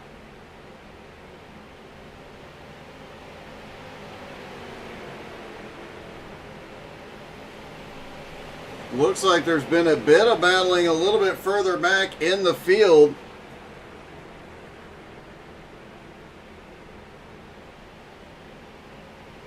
We are seeing a lot of side-by-side. The drivers are really being patient. I think they're being patient until we get to the final stop of the race. Then the cards are on the table. That's when the chips are going in the pot. But I really want to listen to, as we got a battle for the lead, actually. Kyle Bartles down to the inside. Hold that thought there. The 88 looking to lead for the first time today. And I think he's going to do it. Petey's not going to fight him too terribly hard right now. As they come off the turn, and he does. He leads his first lap of the night, and 5 bonus points for Bartles. Great to see from a guy like Kyle Bartles, who's one of the most respected drivers in the XCAL Racing garage. I think what Petey's trying to do is get a draft off, and Kyle Bartles is coming in for what could be his penultimate stop. So he went 37 laps on a tank of fuel. Now remember, as I was saying before we had the battle for the lead, we have to listen closely after the stops to see if anyone is clutching. A lot of drivers, if you have a 3-pedal set, you will be clutching, that's for sure. Oh yeah, they're going to do anything and everything they can to squeeze just one more drop of fuel here tonight and see if they can make it to victory lane.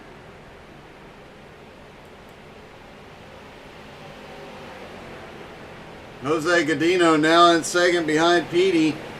That group has shrunk down to, with the lap car dropping out, that group has shrunk down to 2 cars. Rodney German, Petey and Jose are on pit road. Leaders are in for their final stop. This gives Rodney German the lead, and I think it's for the first time today as well. Yep, we're seeing a lot of first-time leaders late in the fight. Now, can anyone go 60 laps the distance? That is the real question. Now, we expect Rodney German and all the leaders on back in this lead pack to come in around 12 laps from now, around 8 to 12 laps, I would say. I think we're going to see several different strategies, but I don't think anybody can make it from here. They're going to have to, okay, there might be one person that could, but that would take a miracle. That'd be Luke Turpin, but we haven't seen that fuel mileage out of Turpin all season long, so I don't think we're going to see it here tonight. So I actually confirmed this, by the way. The reason why Mason Foster actually, on Mason Foster, why he was a lap down, he got busted for speeding on pit road. Ouch. And I think this is the 3rd week in a row where Mason has had a race, where he's had a car in contention to win a race out the window. That's got to be heartbreaking. Mason's got to have his fingers crossed for a caution here that he is not a part of. Right now, Colgan, Foster, and Mekas would be the 3 to get waved around if the caution comes out. Let's go to 5th. Steven Rex past John Schwartz. He's got it. And cars coming up off pit road is this big group of a combination of lead lap cars and lap down cars come by the drivers coming off pit road. A few close calls there, but no harm, no foul as Keneally, Edmund Jones, and Jim Johnson hit pit road. Final stops for them, potentially. And again, we say potentially as we got a battle for the lead. Rodney German and Blake Wynn both on the outside. Remember, that's PDJ Zeller not battling for the lead. He just came off of pit road. Oh, Blake Wynn looking a little dangerous. Thought he was going to thread the needle there. I wouldn't be surprised here in about 15, 20 laps to see guys definitely making a move to thread the needle, but it is a bit early, although we have seen guys do it throughout the night. Those guys that are trying to make it to the end, trying to save their car, they're going to hold off as long as possible. German back in the lead. Nobody pitting amongst the top 13 as German has Zeller cleared. Luke Turpin, by the way, up to 3rd. John Schwartz is 4th. Keneally coming out of pit road. This could be a game of chicken. Who can pit the last potentially? You see Turpin trying to go by the lap car of Petey. You got Schwartz in 4th. Bear in 5th. That's Colgan trying to go by. And, oh, look out! Oh! Down goes Matt Bear in the grass. Nice save, but he may have just lost the chance to win it. He drops back to 10th as of right now. He's going to lose a few more spots along the way, I would imagine. But, man, what a heartbreak for Matt Bear. Yeah, I don't know. That's a tough call there. I think Bear was just trying to come down, try and find a hole with Schwartz and Colgan. It just wasn't there, and Colgan just simply was not lifting at all. So that's a tough break for Matt Bear. Looking at the replay. He's going to need a caution. Looking at the replay, yeah, he just comes down trying to get the momentum. And Colgan in the 94 was just not going to move.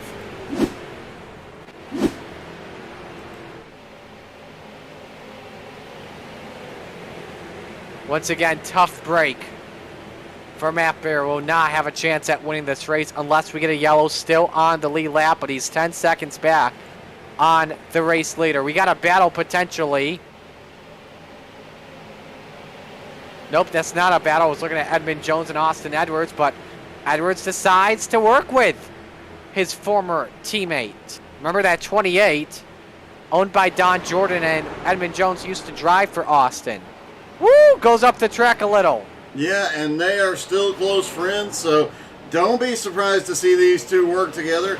Austin lost his best when Alex Gratz wrecked. He lost one of his best teammates, the guy who had been closest to him and been the most help to him all night. So now he's looking for any ally he can get. Pelletier, Colgan, and Snodgrass into pit road. You're going to watch stops here as we go side by side, and when we come back, we are taking you to the finish. Who will go the distance? Stay with us.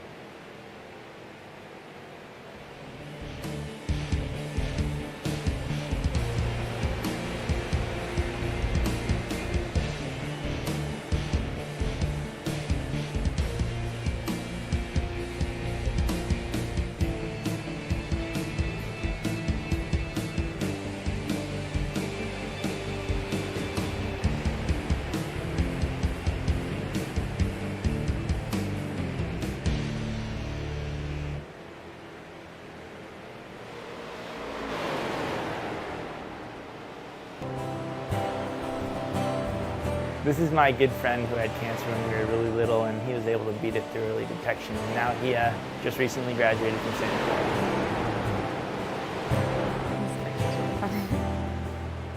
My dad was diagnosed with cancer my freshman year of high school. Thanks to early detection, he now gets to see me graduate from college.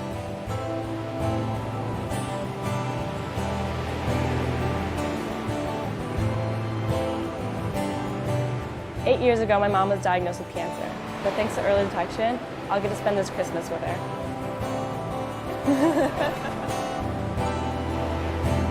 My dad was diagnosed with cancer when I was 10, and he passed away soon after.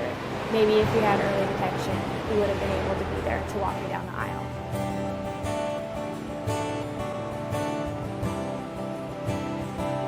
Early detection saves lives.